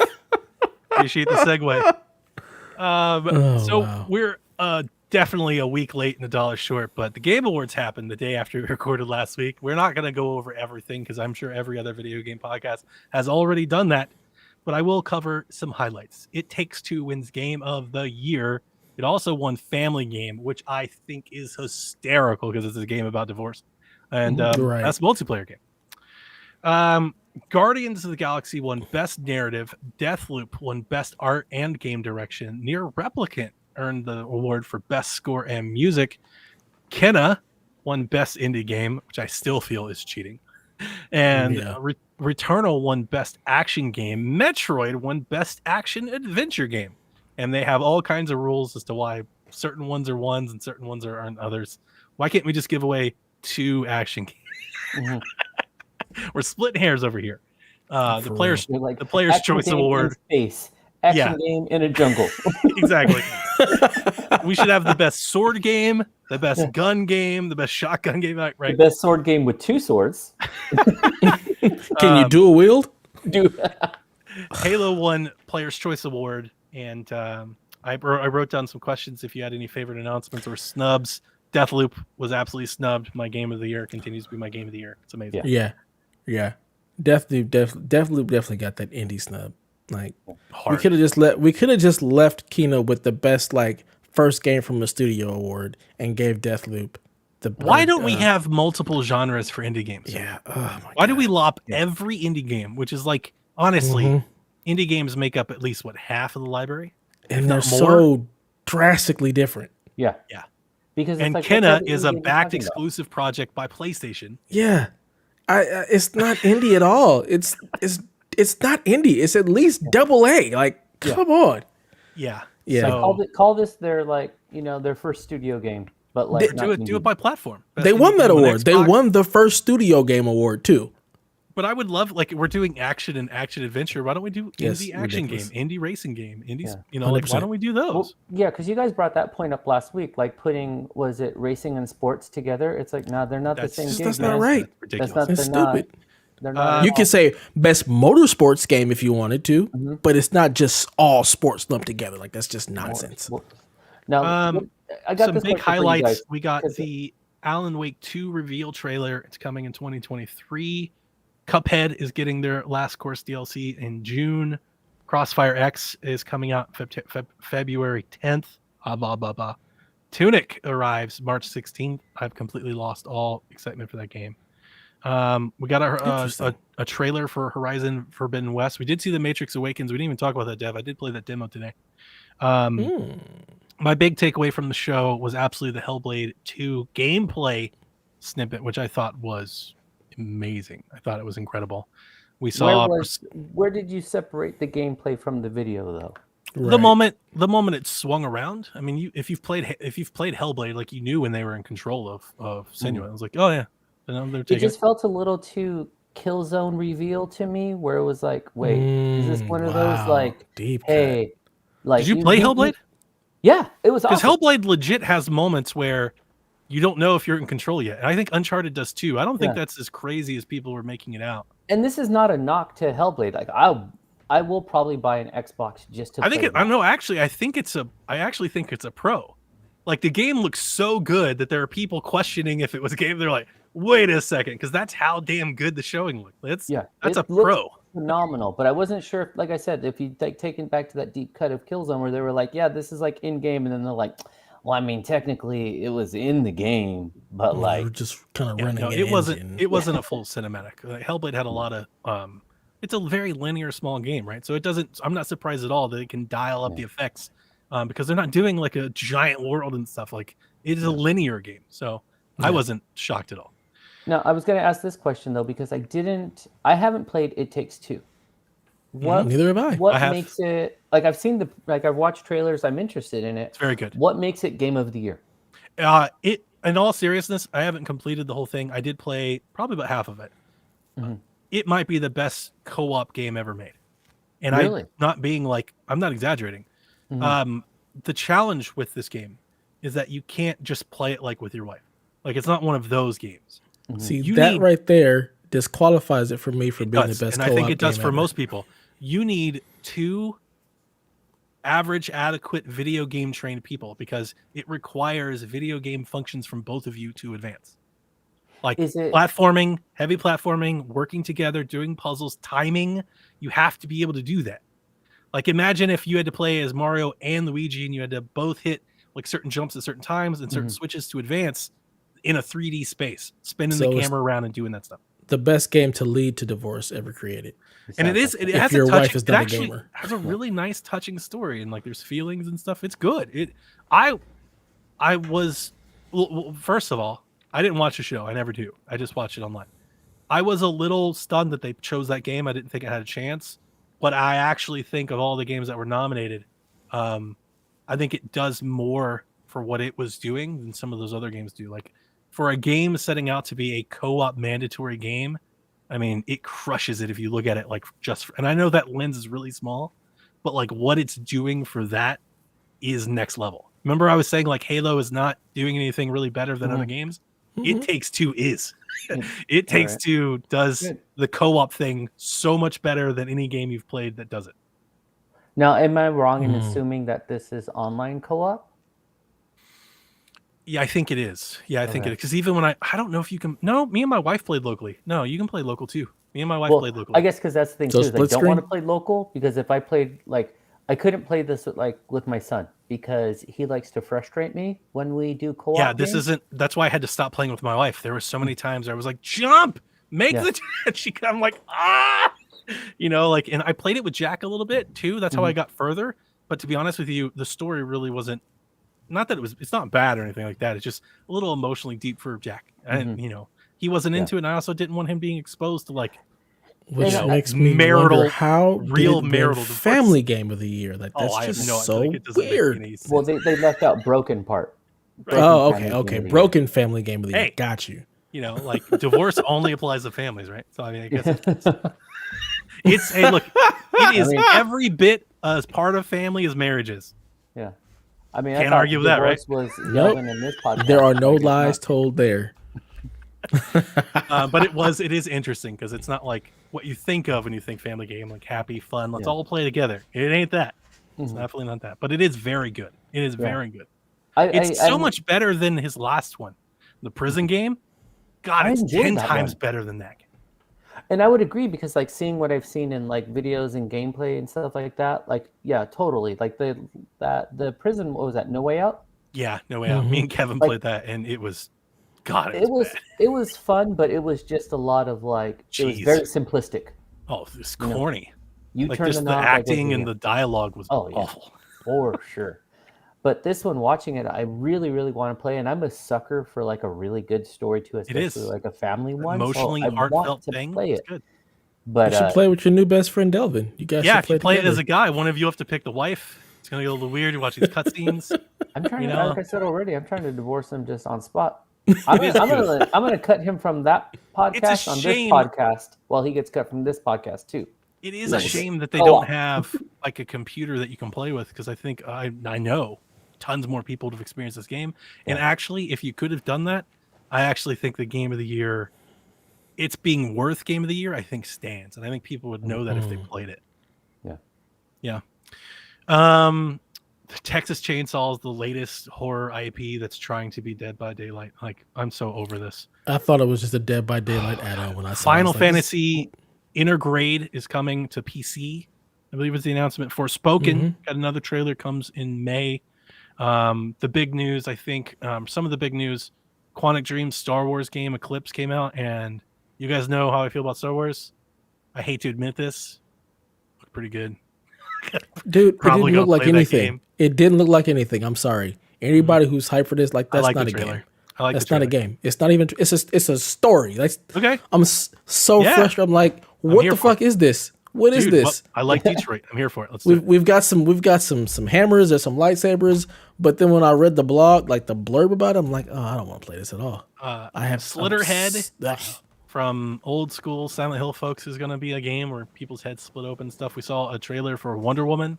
No gameplay or anything. Basically, That not even a wasn't a trailer. trailer. It's just like a That was a picture. Here's a game coming named Wonder Woman. Again, yet another superhero game. It's like the newest. I'm telling you, by the time these games come, everybody's going to be tired. They're like, please stop doing this. Nah, people are never. No, that's not gonna happen. We've already People are done this still gonna once. be We've done this superheroes. before. You're tired of them. Sonic Frontiers is Sonic Breath of the Wild. It is no broke about it trying to be Breath of the Wild so much. They didn't show a glider, so not yet. Maybe not. It's coming. I want to see some gameplay, like real gameplay, like what you're doing. But I mean, yeah, I'm here for it. My kids are excited for that one. I want to do a shout out to Planet Alana. That's a game I've been following a lot. It's from Thunderful. It looks great. So I'm very excited about it. It's coming to Game Pass, I think, or Xbox Game Pass. It's either Xbox exclusive or it's coming to Game Pass next year. So There was I watched like kind of like a super cut of all these, and a lot of really, really interesting stuff on there. I was super hyped for Thirsty Suitors because I love a weird game. Yeah. And that one seemed really, really interesting. Plus, it's got skateboarding in it, so I was like, tight. true. And then one that's not listed on here, but they kind of touched on was Evil West. Like, I'm Yeah, really that looked looking cool. for- That one, it just looks awesome. So that look whole it up. like when it was like the blood splatter on the screen, I was like, yeah. Sometimes I just like a good like I'm gonna shoot everything game, you know. Yeah. And Doom. so looking at Evil I West, was gonna say like, Doom. I was like, Doom this looks Eternal like- does it best. yeah. So I was kind of hyped for that. And then just to kind of take it back to, I don't remember damn what the game was. It's That just on looks pretty sale cool. too. But it's another Western game. It's just a lot of shooting. Weird slow West? down, quick time. Weird West, yeah, I think that's coming to what you're Game talking about. Pass in a Is couple it really? weeks. Yeah, Evil West is coming only to Xbox too, I believe. nice. So it's just like those were a couple of like big standouts for me. But I think I was pleased with like the trailers and the sort of the things they showed on these. I was going to I ask think it you was a good guys. mix. You guys watched. I know Dev, you were watching with the folks. You guys were chatting. Did you like the show? Because I saw nothing but bad takes during the show. I don't know anything about the show. All I tuned Okay. in for was trailers. I didn't pay any attention to any of the words. I People couldn't were tell you mad. who People won were mad anything. that the awards weren't getting enough. That the show was so damn long. Like they were. I didn't care about any of that. I don't think I was saw one enjoying person being that in was the like, chat. I love the Game Awards. Like that didn't exist. Like everybody. seemed Josh to really have- enjoyed it. Okay, everybody. Josh seemed to have really enjoyed it. something to nitpick. But I was playing Halo. I didn't watch it. I was playing games. Yeah, I was sitting in our Discord with it in the background and was just popping in and out, and I had a good time with that. But like I said, I wasn't paying attention to any of the words. Nice. I'm like, what's the next trailer? That's all I was here for. What's the next trailer? How do you think? Do you think from an announcements? Do you think it lived up? It was Yeah, I think so. Very much so. Yeah. Very much so. cool. I was thinking just to kind of keep it in the Jeff Keighley world was like Uh-oh. because that seems to be the sort of the disappointment is the actual awards of the awards show. Mm-hmm. So It seemed like there was 30 minutes of awards and 3.5 hours of other stuff. yeah. So They it's did like a great job with the awards. Here's a list. Here's who won. Let's move on to these trailers. Like Exactly. All the that's winners? exactly what I wanted. Like, hey, Roll Wonder Woman. Here's who won. because I was like, is this Jeff Keighley's long way around of bringing back game trailers TV? Like he's just like, Maybe. check it out. I'm gonna do an award. Yeah! Start an award show. Trojan then horse. bring out the trailers. Eventually, what man. it'll be like ESPN. They'll have all the award winners and a ticker scrolling across Right. the bottom Down at the bottom. as they just talk about the commercials and everything. Yeah, and it's Yeah. just like 8 hours or 18 hours nonstop of like trailers. All right, Oh, I'll try to that's get better this. for TV. Let's kick it up a gear. Microsoft has renamed Game Pass for PC. It's no longer Xbox Game Pass for PC. It's just called PC Game Pass. They've dropped the Xbox branding from the official name, although it still remains obviously in the logo. And they announced that Sniper Elite 5, along with Pigeon Simulator, Track to Yomi, and a bunch of other stuff are coming to PC. Let's Game go Pass Trek to Day Yomi. 1. All I gotta say. is, Ubisoft has announced that they are PC remaking again. Splinter Cell. As I took it, the original Splinter Cell. They're remaking Splinter Cell, right? I mean, I guess. Yeah, because when I first saw it, I was like, which Splinter Cell? Right. It just Well, said we're I heard rebooting that Splinter it's Cell. Like it's like a Yeah. reboot of the Yeah, whole I think thing. they're remaking the Splinter Cell, and they're going to do it with Snowdrop Engine, and it's probably not even they probably haven't even hired for it yet. So Yeah. stay tuned. Please be excited. So they're Quick making hitters. the Division. Yeah. Banjo Kazooie is coming to Nintendo Switch Online next month. Well, I actually was happy that they said it because now the people that want Splinter Cell can stop being upset when it's in a mobile game and stuff like that. I'm excited. PlayStation's announced faceplates and matching controllers.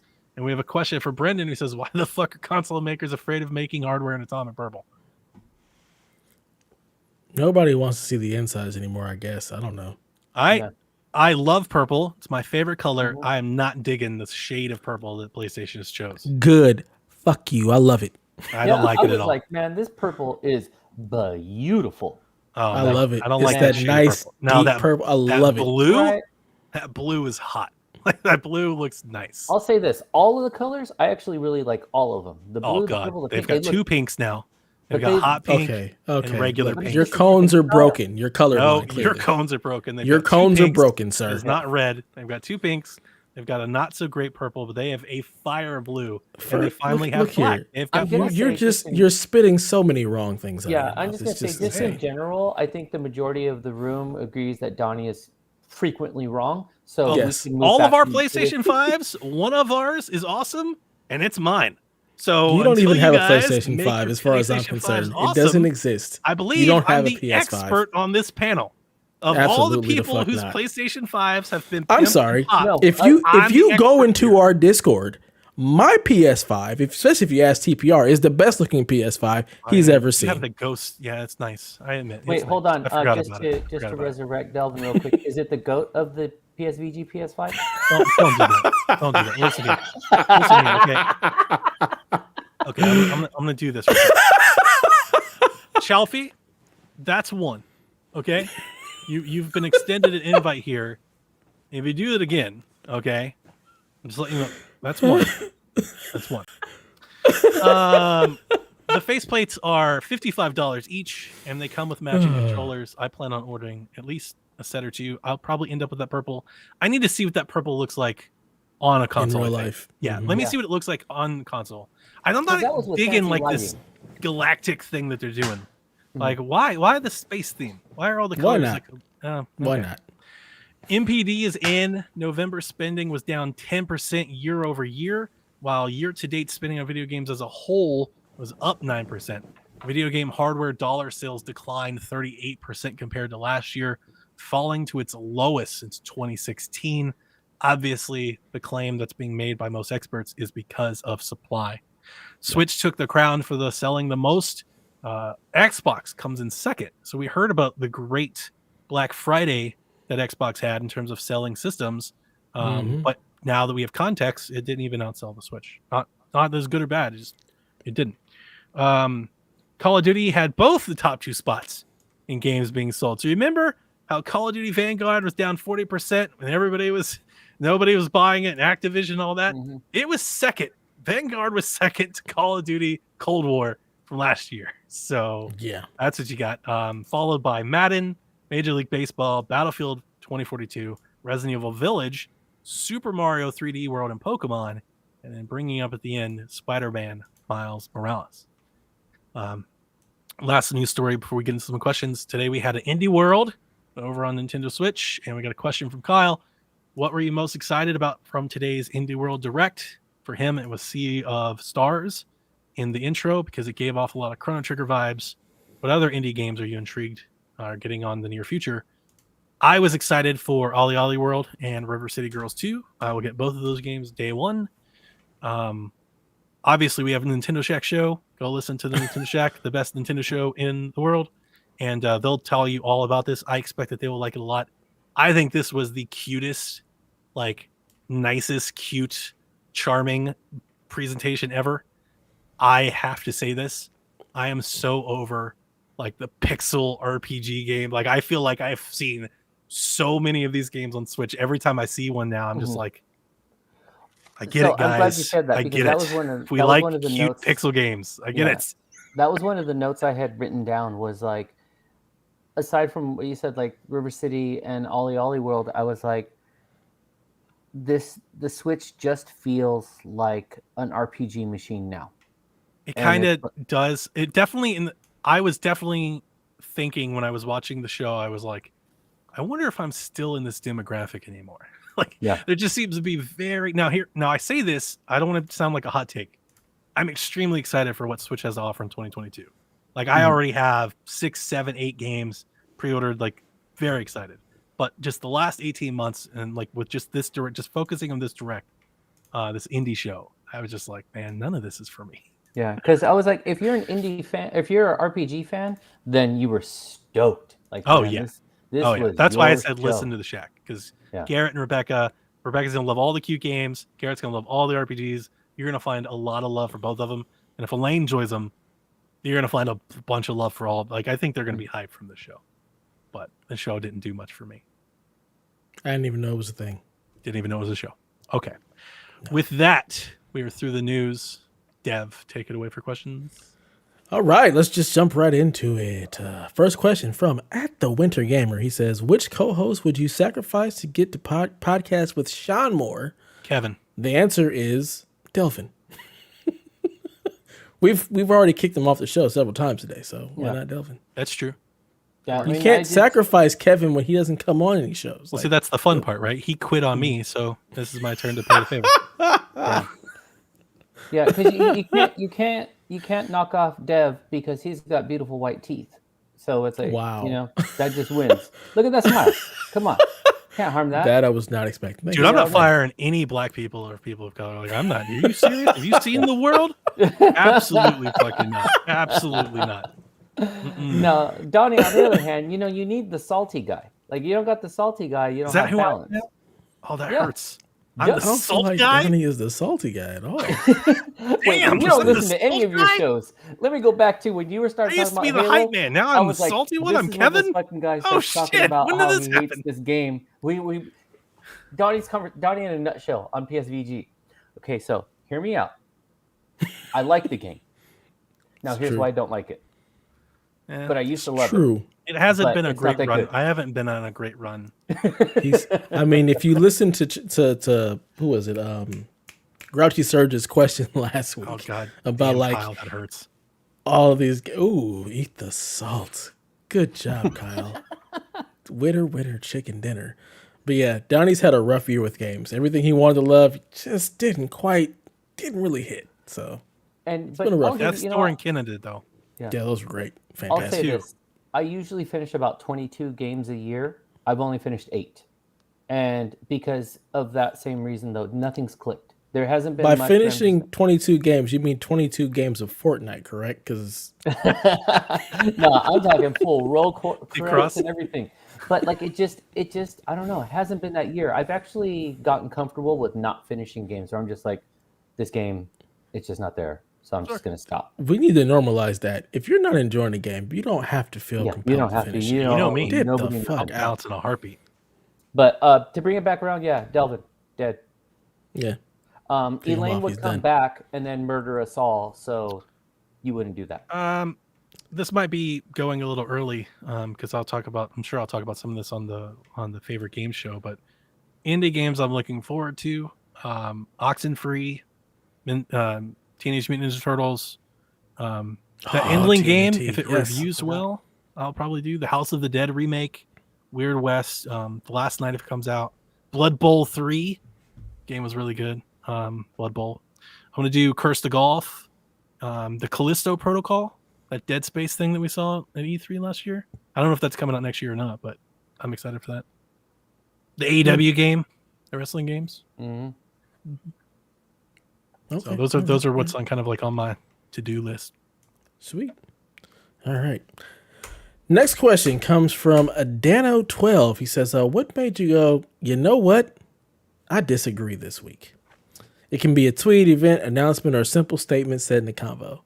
For me, it's pretty much everything Donnie said about colors. Yeah. I disagree. That purple is fucking fantastic, and it's not 2 pinks, you son of a Maybe bitch. it is 2 pinks. It You is didn't like that at fucking all. Not. I knew it is definitely 2 pinks. They've got 2 pinks. Fucking not. When you 2 put pinks. that in the What they Discord, did I is just had to walk away. They fixed the pink is what happened. Like Oh they my released God, I the hate first you. pink. I don't know what happened. Somebody poured the dye wrong or something, and they were like, "Oh shit, we screwed it." And now I they just fixed had to it. walk Now they away. I fixed had to the new walk pink. away. And the new You're pink is hot. You're so The wrong. new pink is awesome. It's actually pink. It's pink. It's real pink. Good. I don't want pink. I'm here not for the this- red. My it's not this- controller is fucking red. You It son is of a not. bitch. It is not It red. is. You know it's. It is red. Dano, It is red. it's happening right now. Just so you know. Yeah. What made you go? It's right now. Right now. You're not in red. real time. You are hearing it. I don't know. I wasn't prepared for this question, so I don't know. So I will say anybody that's saying Halo is like Breath of the Wild. There I you know go. a lot of people are. Boom. Totally disagree. Fair. That's a good one. That's a good one. All right, from TPR. He says, if you were all to see other game companies or manufacturers do a short documentary series like Power On, is there a specific company or product line you'd like to see delved into? He says, I think personally, I would want to see the pipeline from Wii U to the Switch, not only for the big turnaround and success, but to get a better look at Iwata's approach toward his swan song. I love that idea. I think that idea, TPR, would be better served in a documentary about Iwata and Iwata's beginning at Nintendo and where Nintendo was, and his journey after being appointed head to where he took them, because they always had these two businesses. They had a portable business, they had a console business, and the Wii U and the Switch is really an evolution from him to try and merge these things. And it's basically his lasting legacy is the Switch, not just the device, but where he put the path he put Nintendo on, is all Iwata. So I think that'd be the best way of doing that. We have the Playing with Power documentary. We have Power On. PlayStation has done a couple documentaries, right? God of War, The Last of Us. I like The Last of Us one a lot. I like both of them, to be honest with you. Both of them are very good. What I'd like to see is the big coffee table book, the game console. I'd like to see that as a documentary. Okay. Just going from like the origin to like progressing through the year, just console to console. The Tony Hawk documentary was excellent. Oh, that was really good. Yeah, as I look towards you, but pretending I'm a Superman, that was fantastic. If you haven't watched it, That was I was thinking I would love a mid 90s, early 2000s, or just all of the 90s, 2000s like sports game documentary. I would love to know the ins and outs of like what happened at like Acclaim and Midway and all these people that we talk about and all these companies that went away and where they went and all that. I would love something like that, and you really get the ins and outs of like NBA Jam and SSX and stuff like that. That would be excellent. Yeah, I think for me, I mean, like I feel like they already did it, like with Console Wars. That documentary was really good. Mm-hmm. I think the only other thing I'd really want to see is just an in-depth look at Sega and what the hell happened with Dreamcast and like what was the one before Dreamcast? Oh Saturn. God, what was it called? Sega Saturn. Like Yeah, I had I a just Saturn. want to know all. That's how sad I that. was. You talk about poor kid. I had a Saturn. Oh, I'm sorry. I'm so But sorry. to even talk about like going back to the beginning of this whole podcast and like Xbox recognizing the steps and still trying to push forward, like damn, like Saturn was really trying to do things. Dreamcast really did things, and Yeah, like First Dreamcast was online awesome. console. Dreamcast was a second analog stick away from being amazing. yes. Honestly, if they did dual thumbsticks, Dreamcast would have been hot. But it did so many things just out the box that was like, It this was- thing is yeah. amazing. Like Mm-hmm. even by I love today's my standards, Dreamcast. if they came out today with like, you know, the meat under it would be like, We're supposed to get a Dreamcast Mini. They mentioned after they We're did the supposed Genesis to Mini. get an everything mini. Yeah. No, they're on record. The guy that designed the Genesis Mini said, "Yeah, we have plans to do a Dreamcast Mini." Now, plans change, but they went on record and said that. So I would love to buy one. I'd be so excited to buy one. back on the documentary talk real quick. Have you guys ever, is there any talk of doing like a season 2 of High Score on Netflix? That was really that was really good. Yeah, that was really good. I enjoyed that a bit. Yeah. I don't know On my anything about the second documentary series. pitch with the sports games, I know that there's tons of developers that made a lot of successful games for all those companies. I would like to know where that DNA went. Are they all at EA? Did they go other places? Like that's what I would really like to know. Like where are the residuals of Midway? What are Visual they up to? What are they concepts. doing? Are they doing visual concepts? Like are they doing indie stuff now? Like did they make Blood Bowl? Like I would just love somebody to paint the dots for me. I'm not going to go to Wikipedia and figure it out for myself. They all went to Take-Two to make NBA 2K, and then the rest of them went to go make Madden because that's like, what else do we have? Yeah, we don't talk about NBA Live anymore, right? Bring back NBA Street, please. Love of God, just bring back Everyone's EA asking Sports for it. Big. Just do it. Give me SSX Tricky. Give me NBA Street Volume 2. Just bring Would you like that back. a cyberpunk documentary?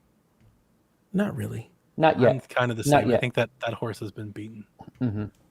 But I just going I don't back, care. imagine an SSX on today's consoles. I'm Yeah, with it. didn't Ubisoft Shit. just make it? I mean, they made Riders Republic. I Yeah. mean, it is They did that. very similar. They did that. But it's not the same. It's Chaufie, not the same. I have good Have news you played for it? you, man. Yeah, I played it. It's not the same. Well, Similar, obviously, it's not the same. Nobody's going to But- make an N64 game in 2021, man. but I'm saying the N64. stylization, like Was the way this it on moves. N64? I thought so. No, I I thought played that it on was. that's PS2. Yeah, I was gonna say that's Like a PS2. GameCube. It was on GameCube? Maybe. I don't know. I didn't have one of those. But yeah. Anyways. Riders Republic, bro. It exists. I mean, I But want it's not- Tricky. but it is not SSX Tricky, and that's It's a not. different. Nothing machine. is PlayStation SSX 2, GameCube, Xbox, GBA, Engage, Windows, PlayStation Portable, Wii, PlayStation 3, 360, and Xbox One. Damn, said a those lot on of the fake Engage. systems. Engage. Damn thing was out on the Engage. Jesus Christ. But we can't get a remake. We can't get a new one. This is Yeah, bullshit. when you had to like put like a taco to the side of your head. That phone. I would Yeah. love a documentary on Rock Band and Guitar Hero. Yeah. I would love to know the concepts that they had that were never made. I'd love to Mm-hmm. know like just a full-on deep dive on how they made it and like the rise of popularity and the crash. Like that'd I'll be tell you what- a I'll tell you fun what video killed that game game. story.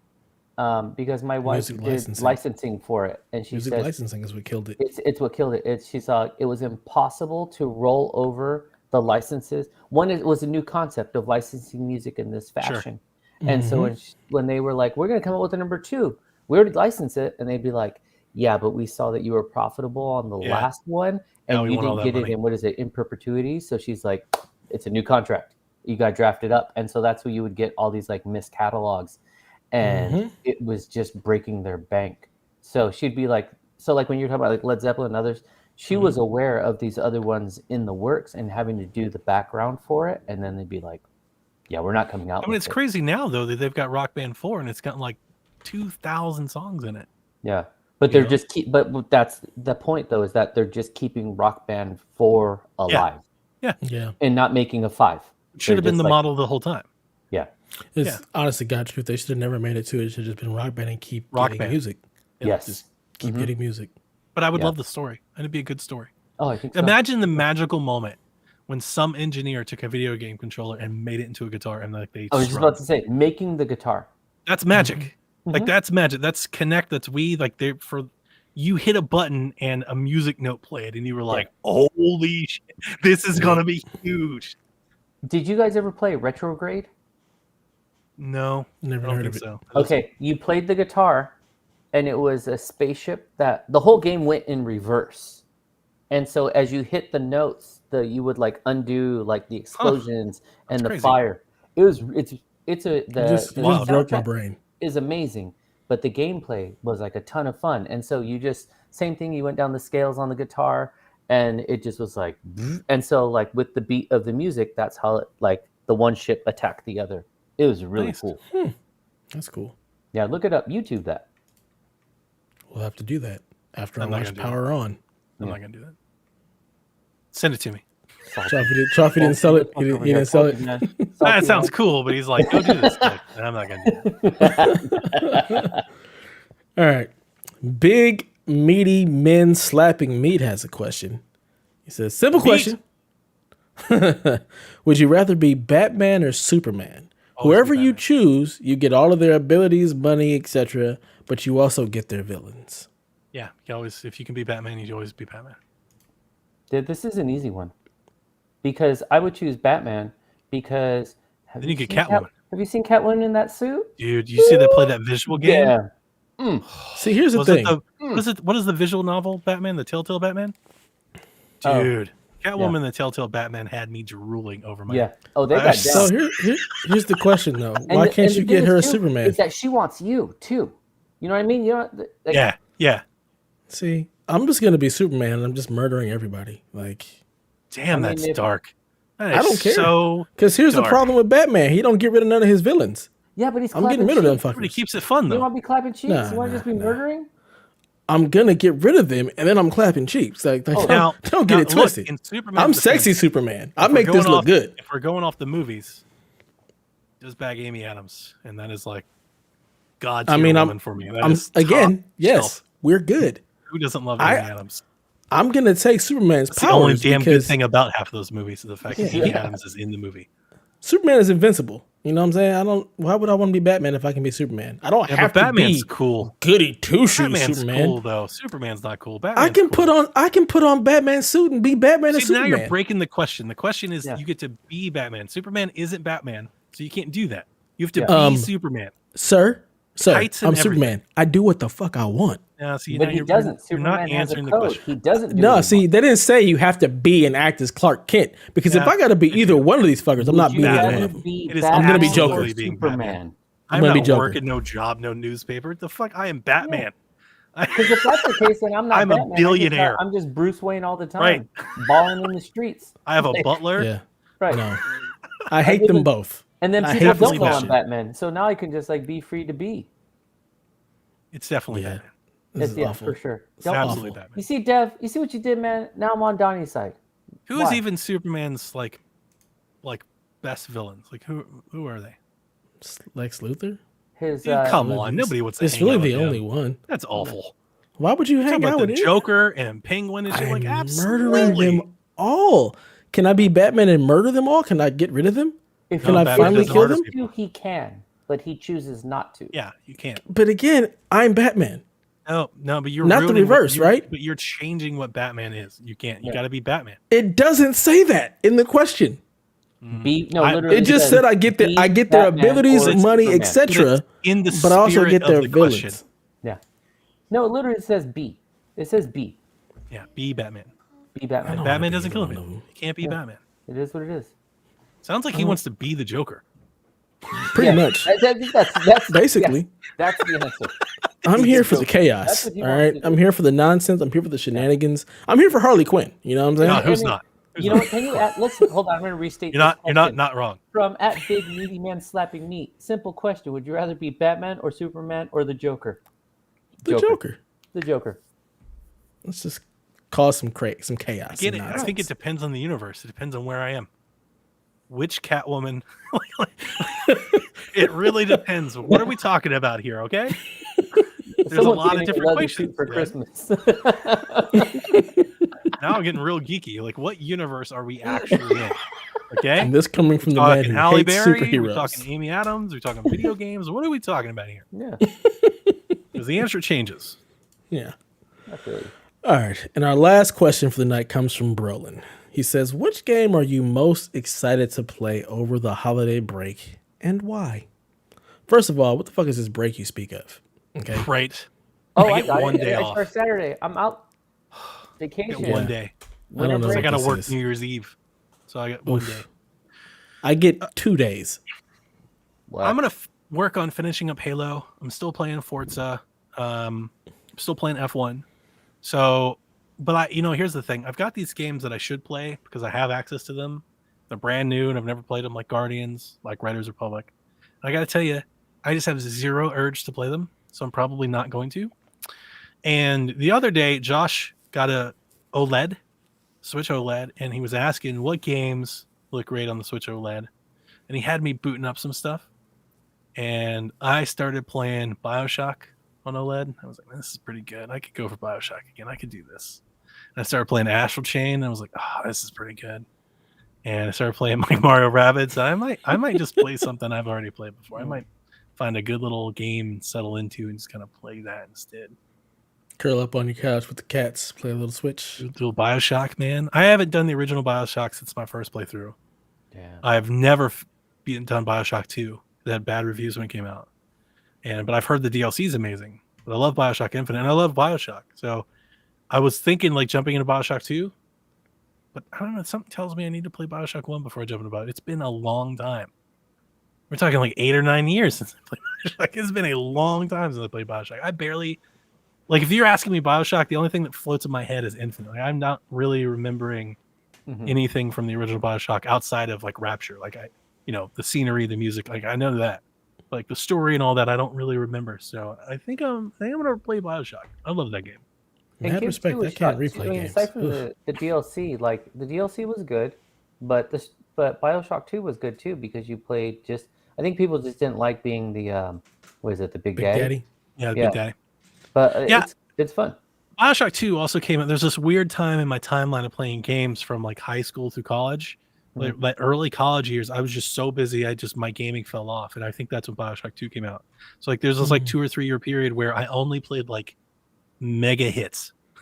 Like I played like The Last of Us and Journey and like The Walking Dead. Damn, but like I only played like high school. I was out 2 here in games grad a year. school.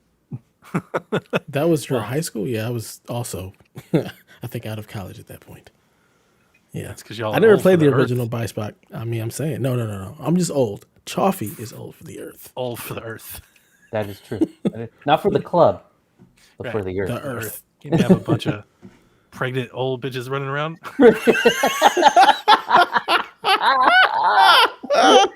That movie is epic. Yeah. God, that Great movie is so callback. damn Oh, good. so good. Just want some waffles.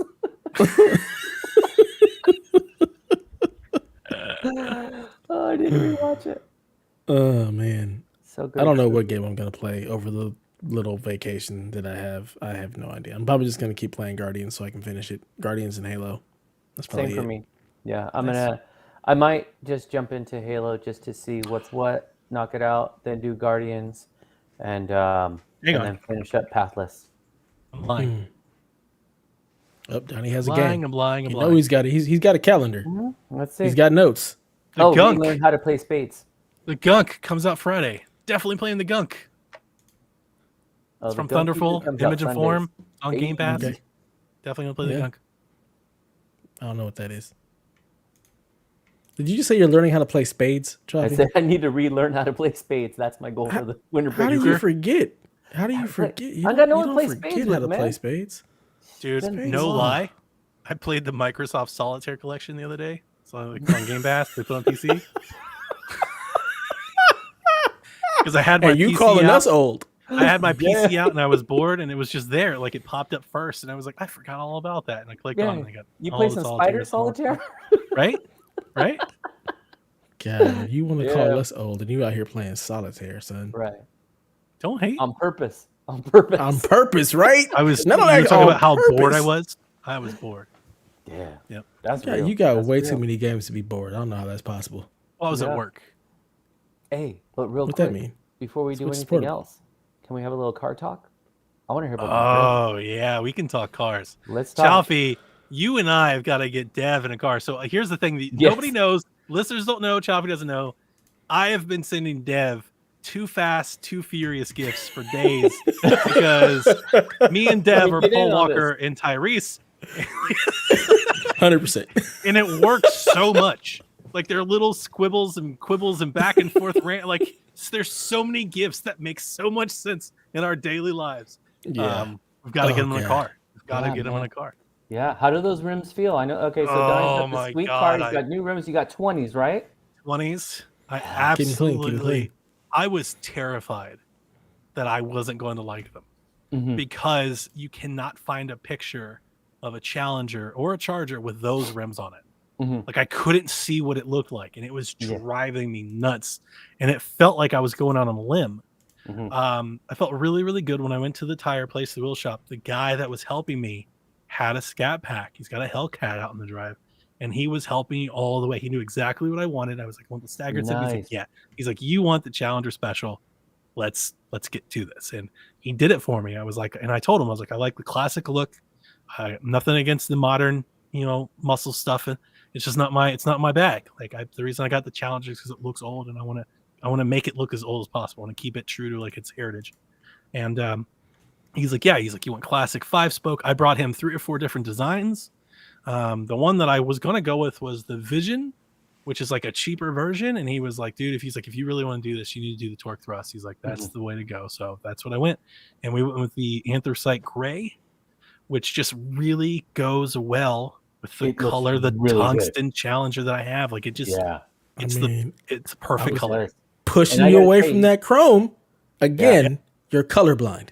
Okay? Just like like the the red and chrome. pink thing. Okay? The chrome didn't look bad. The chrome's nice. It's It didn't flashy. look bad, No. but I was trying to like push you into that tungsten. It just looked great. Okay, Yeah, it number fits one, fantastic. I'm going to say, Dev, you need to shut up because I have the torque thrust in chrome. Looks ill on Yeah. the No, cigar. Looks I'm not beautiful. saying it doesn't look good. I'm saying for his car, Oh, for his car, in it that, looked better. It's it the looked- color of his car and everything And- he has with it. yeah, ah, the shades you For had folks that when don't you- know, I posted a picture, but the rims that I have, the torque thrust I have, it does have chrome lip, big chrome lip too. So it's still got the Yep. pop, still got Yeah. the flash. but it gives it a nice contrast. Yeah, it too. So does. that's what I was It just looks like, yeah, so look at good. that. When I pulled up, I was like, you should have seen me. I was like Yeah. jumping. I was like, it And then looks so good. I know you were worried about the strip you put on the side of your car. Yeah. That also it pops accents. more. It pops Yeah, because it of the in rims, place now. I which was like, is yes. exactly why I said to get that color rim because it was gonna bring out the strip more. Yeah, I do and all it my does. shopping with Dev, and Dev, like I did. I probably went through 40 different ideas for decals, for stripes, Yeah. because my wife hates Went through stripes. so She many. doesn't want me to do racing stripes across the entire thing. I personally don't like the Challenger stripe, like the old school RT, like side Yeah, body yeah. stripe. Yeah. I think Boring. the body line is clean, and like leave it alone. Oh yeah. But I wanted something. I wanted something to like muscle it up a little bit. Just a It little felt- accent. Just a yeah, little it bit. felt a little plain. Mhm. So that's why I went with the side rocker. It's at the bottom. It's small. You Mhm. honestly, if you're not really looking, you kind of miss it. But Mm-hmm. it's there, and when you look at it, it does pop. Yeah, I like it. Yep. Yeah, but then 100%. now with the new rims, like that's something I noticed in the picture. I was like, now that really stands out because it just I don't know, it just makes sense. It's like that little bit of a darker shade plus the chrome sort of around it was like, Yeah. yeah, this is An It American draws Racing your eye. center It cap. draws your eye Yeah. right to it. yeah. I was excited. My son's my son's best friend lives across the street. His dad took me, and his dad is a mechanic, and he's a gearhead. He's got like 4 Mustangs in his driveway. He loves tuning this stuff out. Yeah. He loves my Challenger, and he tells me all the time. He's like, there are 2 cars in this neighborhood that make me turn my head, and he's like, it's yours. And then we have this guy in the back who's a '68 vet, and he's like, every time I see these 2 cars, he's like, I always turn my head. And he loves the way that I have it, the way that I did my exhaust. He's like, your car sounds perfect. He's like, whoever did your exhaust did a great job. He's like, is it because mine's some audio of that. It's just a V6, so it's not like some obnoxious, loud. It's not like a racing car. It's just nice. But it's solid. The growl, the rumble. Yeah, he didn't straight pipe it or anything. It just has a nice growl. Like you definitely hear it when it comes, but it's not crazy. And it's not really waking up his neighbors. Right? Because like the first thing I did coming home this weekend, I hadn't driven my car in like a week and a half, and so immediately like got home on Sunday. Your car. Nobody was home. Your car. I show pictures of your car to my kids all the time. I fired that baby up. You have the car that I've always wanted, or not just the Chevelle, but I've always wanted an old, like my dream car. If I could ever have my own car, I've always wanted an old muscle car. And to this point in my life, I've never been in a position where I could buy or afford one. Yeah. But I've always wanted an old Chevelle or an old Nova or an old Challenger or an old Charger. Actually, the reason why I bought the Challenger is because I've always thought the Challenger looks like the old Charger. I have no idea why they didn't make the Charger look like the old Charger. The same car, just modern. It drives me nuts because the old Charger is like the muscle car. Like when you think of American muscle, most people think of that or a Mustang. It's that low profile on the headlight, man. Mean. So like for me, everything that I'm doing to my car is basically trying to keep it Mopar, keep it looking like the old Charger, the old Challenger. I replaced the taillights, but only because I wanted the full red across the body, daytime running lights. Yeah. That's a staple for Mopars. They did it on the Plymouth. They did it on the Cuda. They've done it on everything. The GTO, the Challenger, the Charger, they all had full body daytime running lights across the back, and they had the daytime ambers up front. And one of the guys, he was like, "You gonna replace your headlights with LEDs?"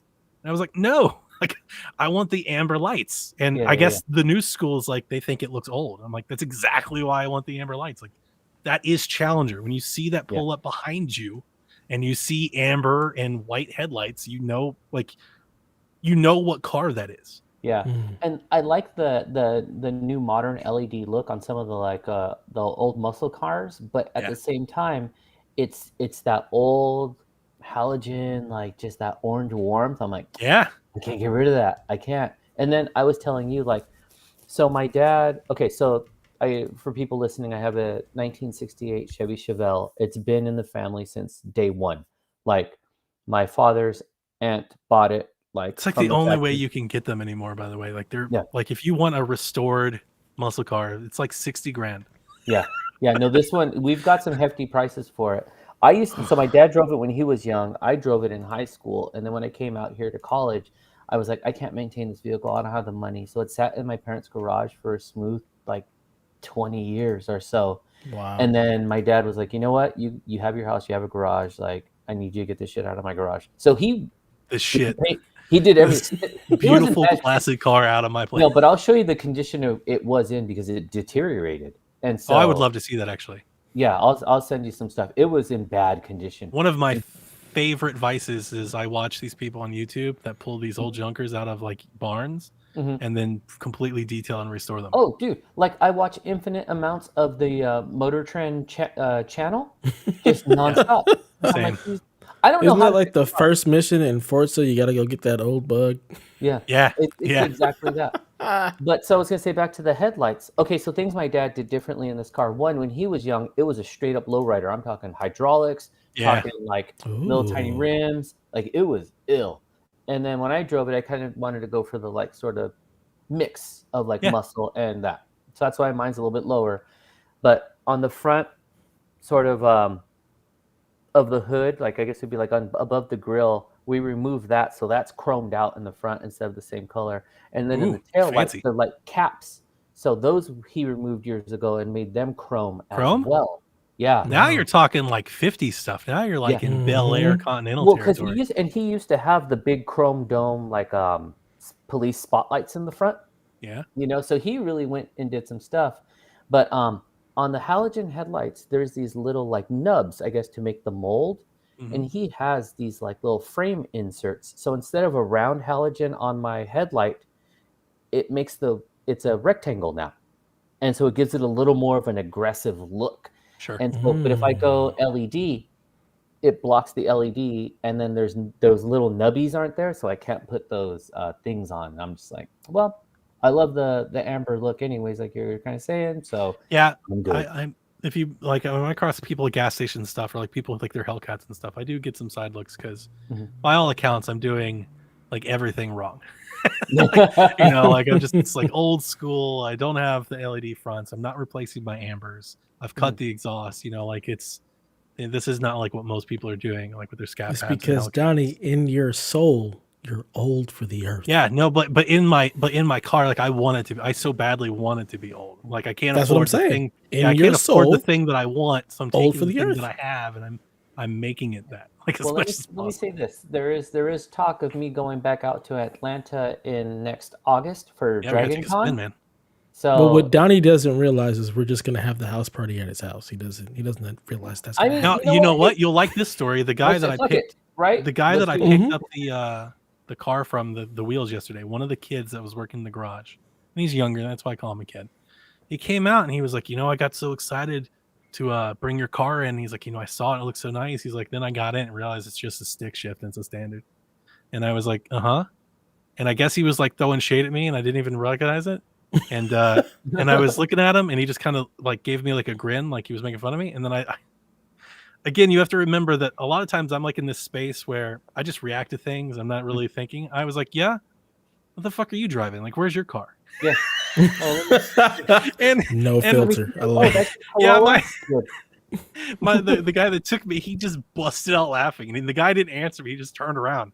Yeah. And I was like, look, I mean, you're making fun of me in my car. Like, that's great. But like, you better be fucking out here with some shit. Yeah. Right. Like if don't he be said- driving your Nissan. If he calls your car whack and then pulls out something super tricked out, you'd be like, you know, okay. You know, Okay. Yeah, Right. like I get it. If you're I gonna understand. talk shit, you gotta have something to back it up. But if you just out here talking trash, nah, bruh. He just Yeah, backed here. away. He just walked away. Yeah, nothing But to you say. know, look, I get it. People have it's kind of gatekeepery, but I understand. People have like standards for what they want. I'd never drive a stick shift again. Actually, if I had the money to buy, like, if I had it perfect, I think I would love to have a restored purple and chrome Roadrunner. Like, if I had the money to do whatever I want, and if I had the money to do whatever I want, I would still have them put an automatic in it. Like, I've replaced 3 clutches in my life, and I never want to do it again. And I realize that it's against the race car thing. I get it. But trust me, when those cars came out the line in 1968, they had like 310 horsepower.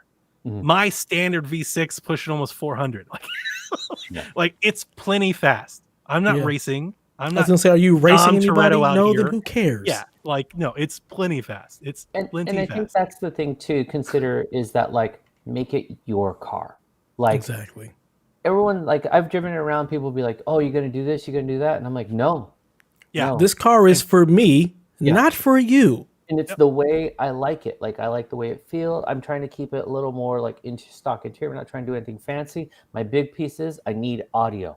Like so, I got my speakers in knows the I did box. that I last got week. everything kind of all Or last dialed month. in.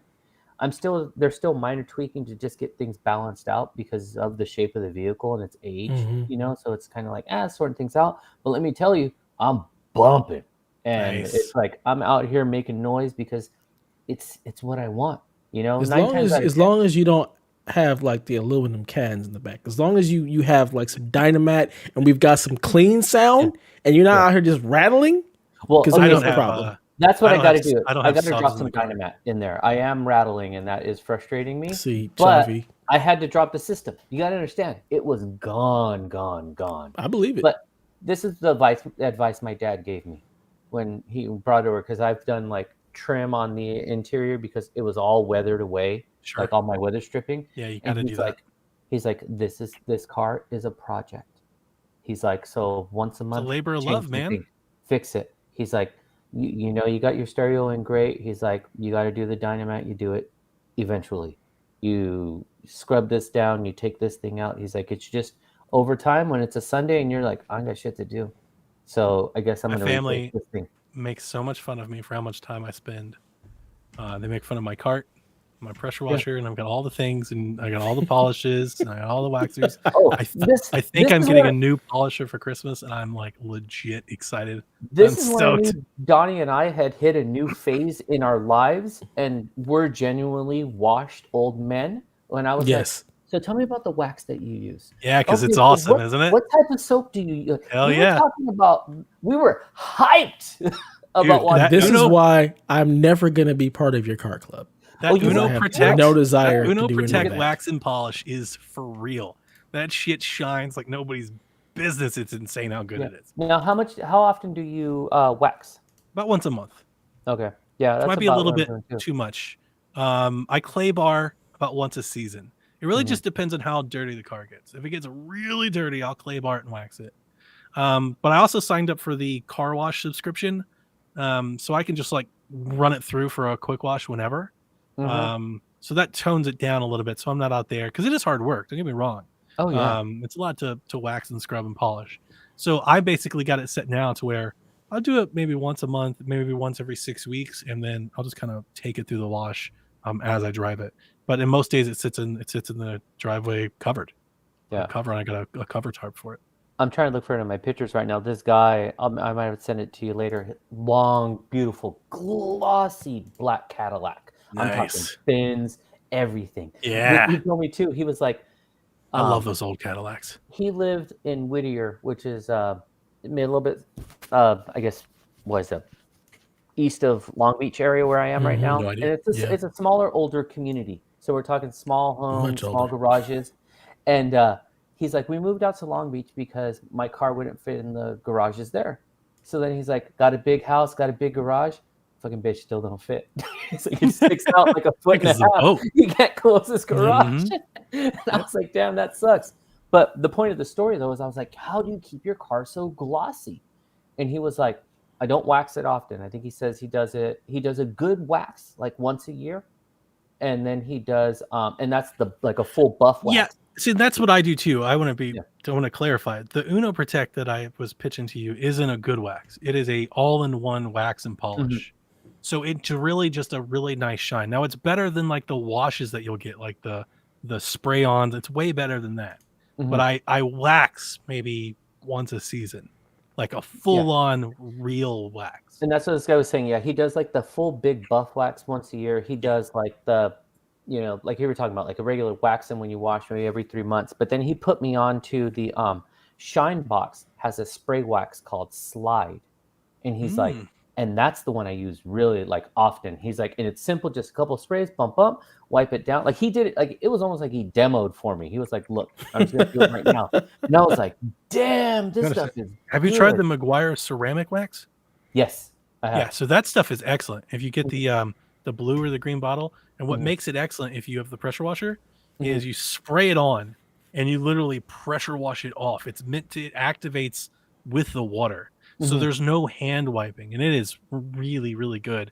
It's like a thin repellent coat. Yeah, because he started talking to me about the ceramic too. So he put me onto that as well. And I was like, wait. Now you asked me about the clay bar, and I tell you the clay bar is a must. Clay bar is necessity. I have the clay bar too. Now, what do you use as your? Because you got to like liquid. I still haven't done it yet. I'm nervous about it. Yep. What liquid do you use? Hang on a second. What's the Speed Wipe? Speed Wipe? From the chemical guys. They have a Speed Wipe. It's a red bottle. I have Speed it. Wipe. I have it. Yeah. It's a quick wipe polish. It works for the clay bar. So just spray it on, clay bar it really quick, and just wipe it off. Okay, so walk me through. When I clay bar, I only clay bar like one panel at a time. And usually, to be honest with you, I usually clay bar like one panel per wash just because it takes some time. And then I don't have to do it anymore. But yeah, so you just spray it on. Like I usually, and to be honest with you, I usually only do like the front and the doors. I'm not going to clay bar the top. Nobody cares. I'm not going to clay bar the back. But you'll basically the clay bar, for anybody that doesn't know, if you've never clay barred your car and you don't wax often, if you go out there and you rub your hand against your car, it'll feel gritty. Not gritty. Yeah, kind of like a grit. You'll feel like these little things. And what it is dirt and rocks and stuff from the road that get stuck in your clear coat, and they're microscopic. You can't see them, but they're there, and you can feel them, especially if you go against the debris. If you go against the grain that the wind, because the wind will actually cause a grain in your clear coat. If you go against it, you'll feel it. And the clay bar is just a little piece of clay that you roll out and you slide it across your car with some protectant so it's not scratching it, and it lifts all that out. So if you want that real smooth feel, that new car feel, So when you you can wipe just your hand slide across the top. yeah, No, you for got real. a clay bar. It's Got like a clay that bar. because it will be like you can slide a rag like nothing to way over. Mhm. So when you do the clay bar, because like I said, I've been really intimidated, and I actually was going to start looking up YouTube videos because it's just been Sure. sitting there. Do you start washing your car clay bar then, or is it a whole separate process? Yeah, no, I wash the car, completely wash it, dry it. And Mhm. then I spray my thing on clay bar, wipe Okay. it off. And if you want to do like a clear coat wax or something after that, you can, but it's not necessary. But yeah, Okay. usually do that. And the first day I got it, I spent a long time out there clay barring the entire front end. You know, Mhm. like just the entire front end I want to clay because that's what's going to get the most of it. And then the Mhm. next wash I did like the doors, and then the next wash I did side panel, and then the next wash I did the back. And basically just throughout the year I just kind of keep it clay bar. And like I'll feel it. Like when I'm Mhm. driving down the road and bumping the music and I'm having a jam, you know, I'll just kind of put my hand out on the door and just make sure, like, are we feeling smooth? Is it nice? Yeah. Yeah. And then if it's gritty, it's like, oh, I got to take this back. Yeah. Now I have become a huge snob because I'll go to the store. I'll go to the store and I'll go to the store and I'll pull the parking lot and I'll see some Challenger or something sitting there Mhm. covered in dirt. I was just say, just looking wild, You know, grimy. I'm like, who is this person? Disrespect. And what do they do with their life? They can't take care of this car. Like, you have an investment. My kids, they just think it's completely overboard. They're like, you've lost your mind. But again, I'm like a kid in a candy shop with this because for the first time in my life, I have a car that I really want. So I'm going like above and beyond. What you were gonna buy instead. I am so glad you didn't make that fucking mistake. Yeah. Well, to be fair, I wasn't going to buy it. I was weighing buying it. I was going to buy a Mustang. Like the day that I woke up to buy the Challenger, I was going to buy the Mustang. I know what you're talking about. You're talking about the Nugget.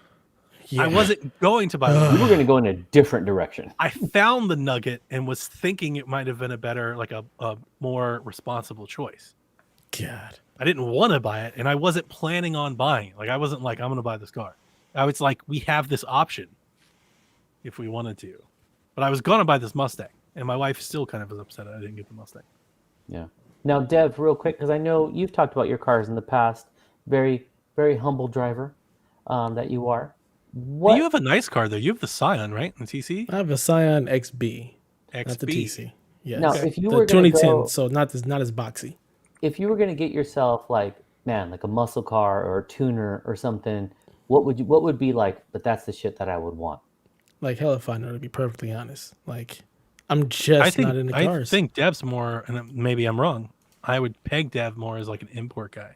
Yeah, See, I definitely. That's what I was thinking too. I'm way more like I want an Acura. Like I've always loved the Integras. I love the RSX, the TSX. Exactly I like the Integras. You know what I'm saying? Like I've just always liked those cars. So if I was gonna get anything, it would probably be that. But it's just not something I think about. Like my wife asked me the other day, like, "What do you want your next car to be?" I'm modern, like, "You get the import." I think we got us a club. I'm talking over here. We got some place on Mars car club.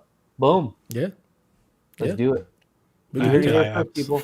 So when you were in town, just a few days before, I was driving to pick up my daughter from her job, and dude, my basically entire dashboard lit up. All the lights went up. I remember you saying that, yeah. Which is interesting because it's a Dodge Challenger, obviously, but I bought it from a Ford dealer. And when I bought it, I negotiated. I was at that dealer for like 6 hours that day. I negotiated like hell to get their Ford Max Pass warranty, whatever, quality care. So I Game Pass for his car. Right across the street, and I pull it in, and they are just dumbfounded. They're like, "Hello, can we help you?" And I'm like, "Yeah, I need you to fix my car." And they're like, "That's a Dodge." I'm like, "Yeah, I know. It is, isn't it?" You are correct. Nailed it.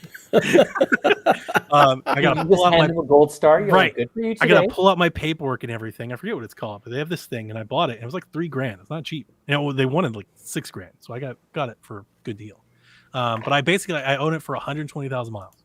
So basically, if anything breaks on this car, that's not like a belt for like the next decade, like it's covered. And it turns out my ABS module was out. So anti-lock brakes were out, steering control, traction, it was all out. Like the sensor was out.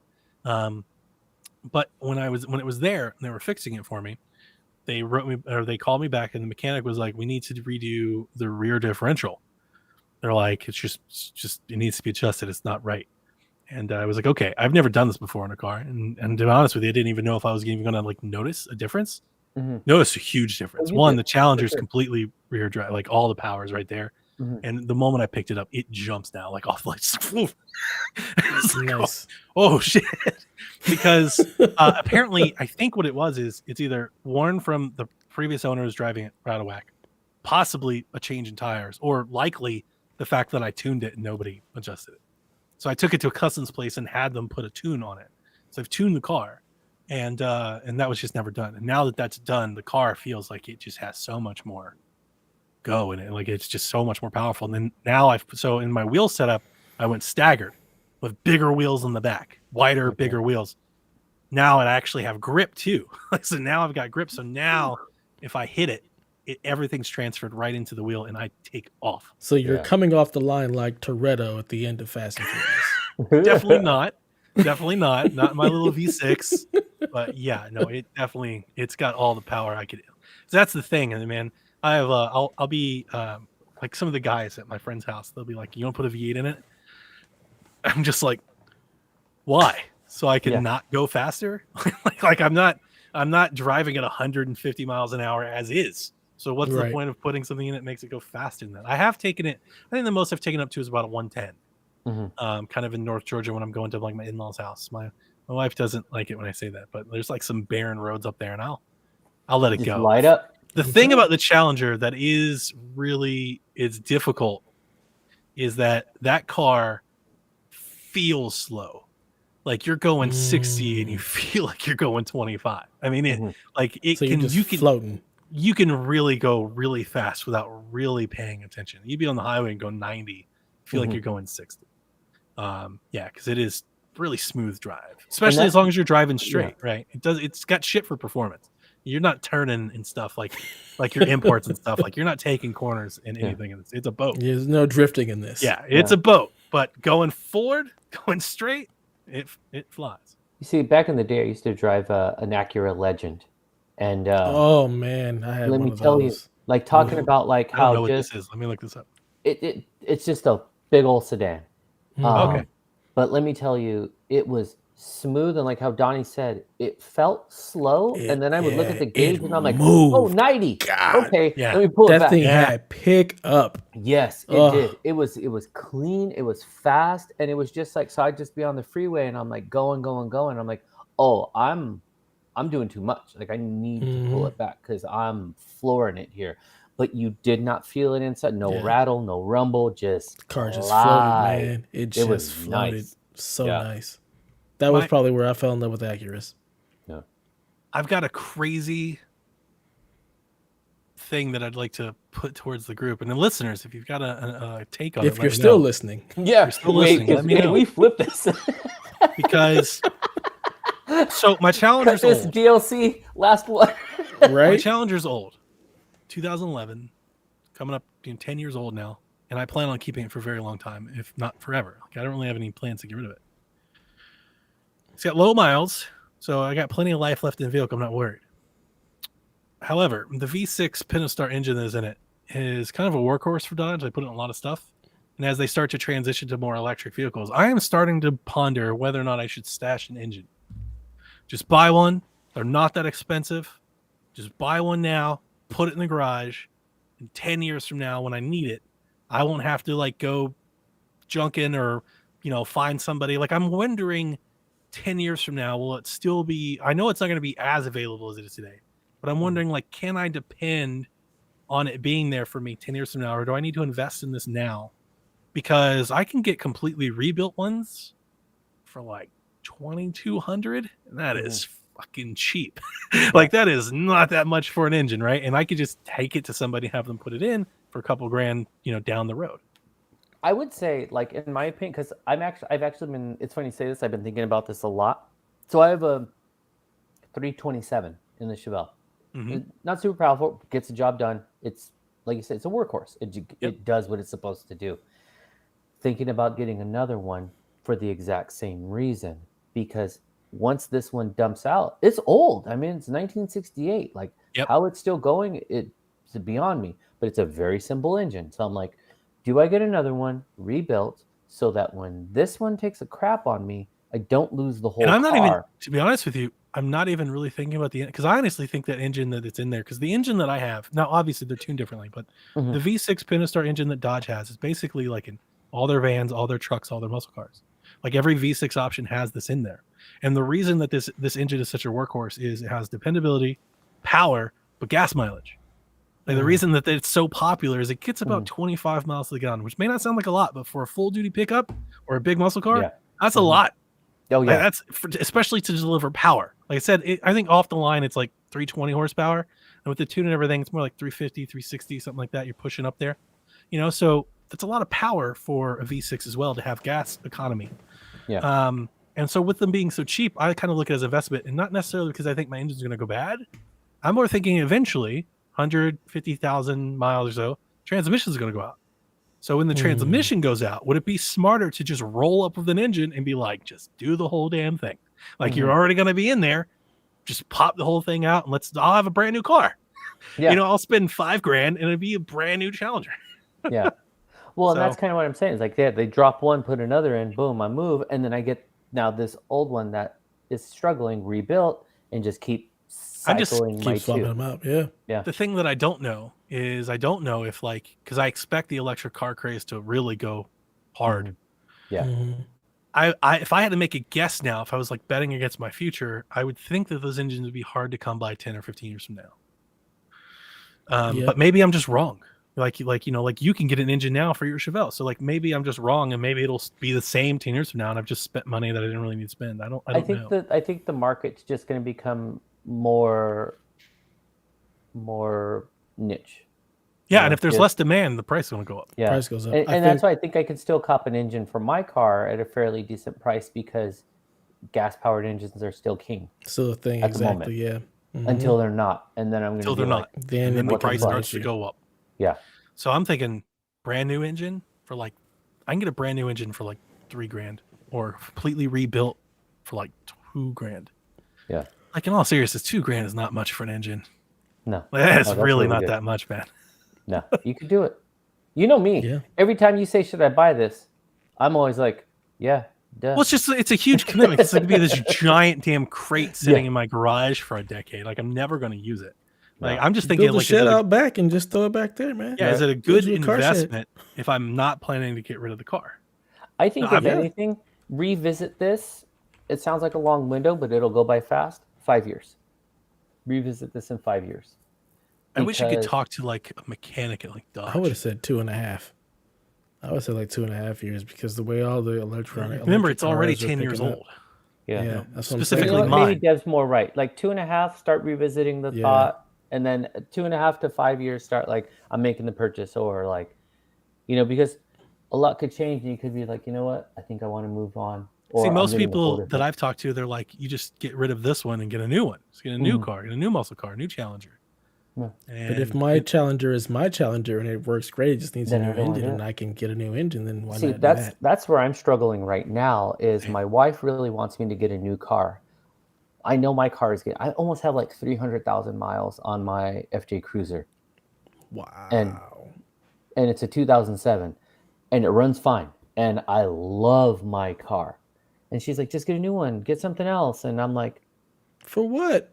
I don't want to. Like my car suits me. Like I love being in my vehicle, and being in California, I spend a lot of time on the fucking freeway. So it's like, Yeah. I need something that like fits me, fits my style, fits like what I enjoy. And I'm like, I don't know, I just want to get something new to just get something new. But I do have to recognize 300,000 miles. That's a lot of fucking miles. So I do have to get serious about thinking, what am I going to do? I don't think I've ever really heard people like stashing stuff like that. I had a really bad experience with my first two cars. And I feel like I'm almost like snake bitten to make sure that never happens again. Yeah. I mean, according to the Motor Trend shows, people be doing it all the time. But I'm also like worried buying one now and then it's like 10 years from now, like gas engines are just outlawed. Mhm. You know, I've got this engine that I paid for that I can't do anything with. You Yeah. know, like there's just no gas stations anymore. Like Well, everything's because electric. I think Dang, that's California crazy. I wise didn't think about too, that. yeah, that emissions is my biggest worry. That Yep. I don't think I might even be able to drive my car in 5 years. Yeah. Right. Cali Yeah, is and working I on know that that's big crazy. time. I don't think we're gonna get there because maybe I just don't respect the future enough. But like, it's not the car thing for me. I'm like thinking like you're not gonna get all these damn farmers and stuff out here in Georgia to get off their tractors and so like none of that's gonna happen. Like it's never gonna happen. Maybe in California they can get that. That Yeah. shit ain't gonna fly in the South. You're not gonna tell somebody they can't drive their truck. Yeah. You're gonna get voted out real When fast. we know how. Yeah, that's what I'm saying. Like that's why I said like California specific. I don't know if I'll be able to drive this car. Right, it's a different gig. But at the same time too, we are a car culture. You know? I'd be worried about that Chevelle too. Yeah. That's what I'm saying. That's Well- what I Anything that has big, powerful exhaust in California, I'd be like, oh, you're a target. You 100%. are a target. Not where I live. Come Mhm. to Kern. You'll be fine. They don't care. There This might is be, there literally- might be certain cities. They're just like, you This can't is have that here. literally Texas. Yeah, I was gonna say Kern County. Yeah, that's a whole different gig. That's It's way Texas. They don't care. Every truck out here is raised, lifted, and loud as fuck. It's just, Mm-hmm. it is what it is out here. It's weird. Wow. Very weird. All right, ladies and gentlemen, if you're still with us, I hope you enjoyed this rendition of Car Talk. And I'm going to go ahead and give a shout out to these Patreon producers for one of the One last last times. Well, I mean, we still have the end of the year show. I figure we might as well do it because it's still in December, you know? So Okay, I'll allow it. maybe not. I mean, you know what? Elaine should be hosting that, so it won't be. I don't even know she's going to be on the show, dude. Also true. So anyway, You're making some mighty assumptions over here, Dev. once again, shout out to our live on-air producers, Mr. Michael Masick, Edwin Callow, Stephen Keller, Nick Creature, Paul Calicote, Kyle Heyman, myself, Josh the Bonesaw Bourbon, RJ Kern, Horse Girl 69, Nice. Zach Adams, Joe Wilson, Michael Taylor, Trucker Sloth, Brolin, and Jason Carter. Thank you guys so much for your patronage. We really appreciate it. We appreciate you. And thank you for hanging around for this extra long show with all the wonderful car talk. Until next time, play some video games.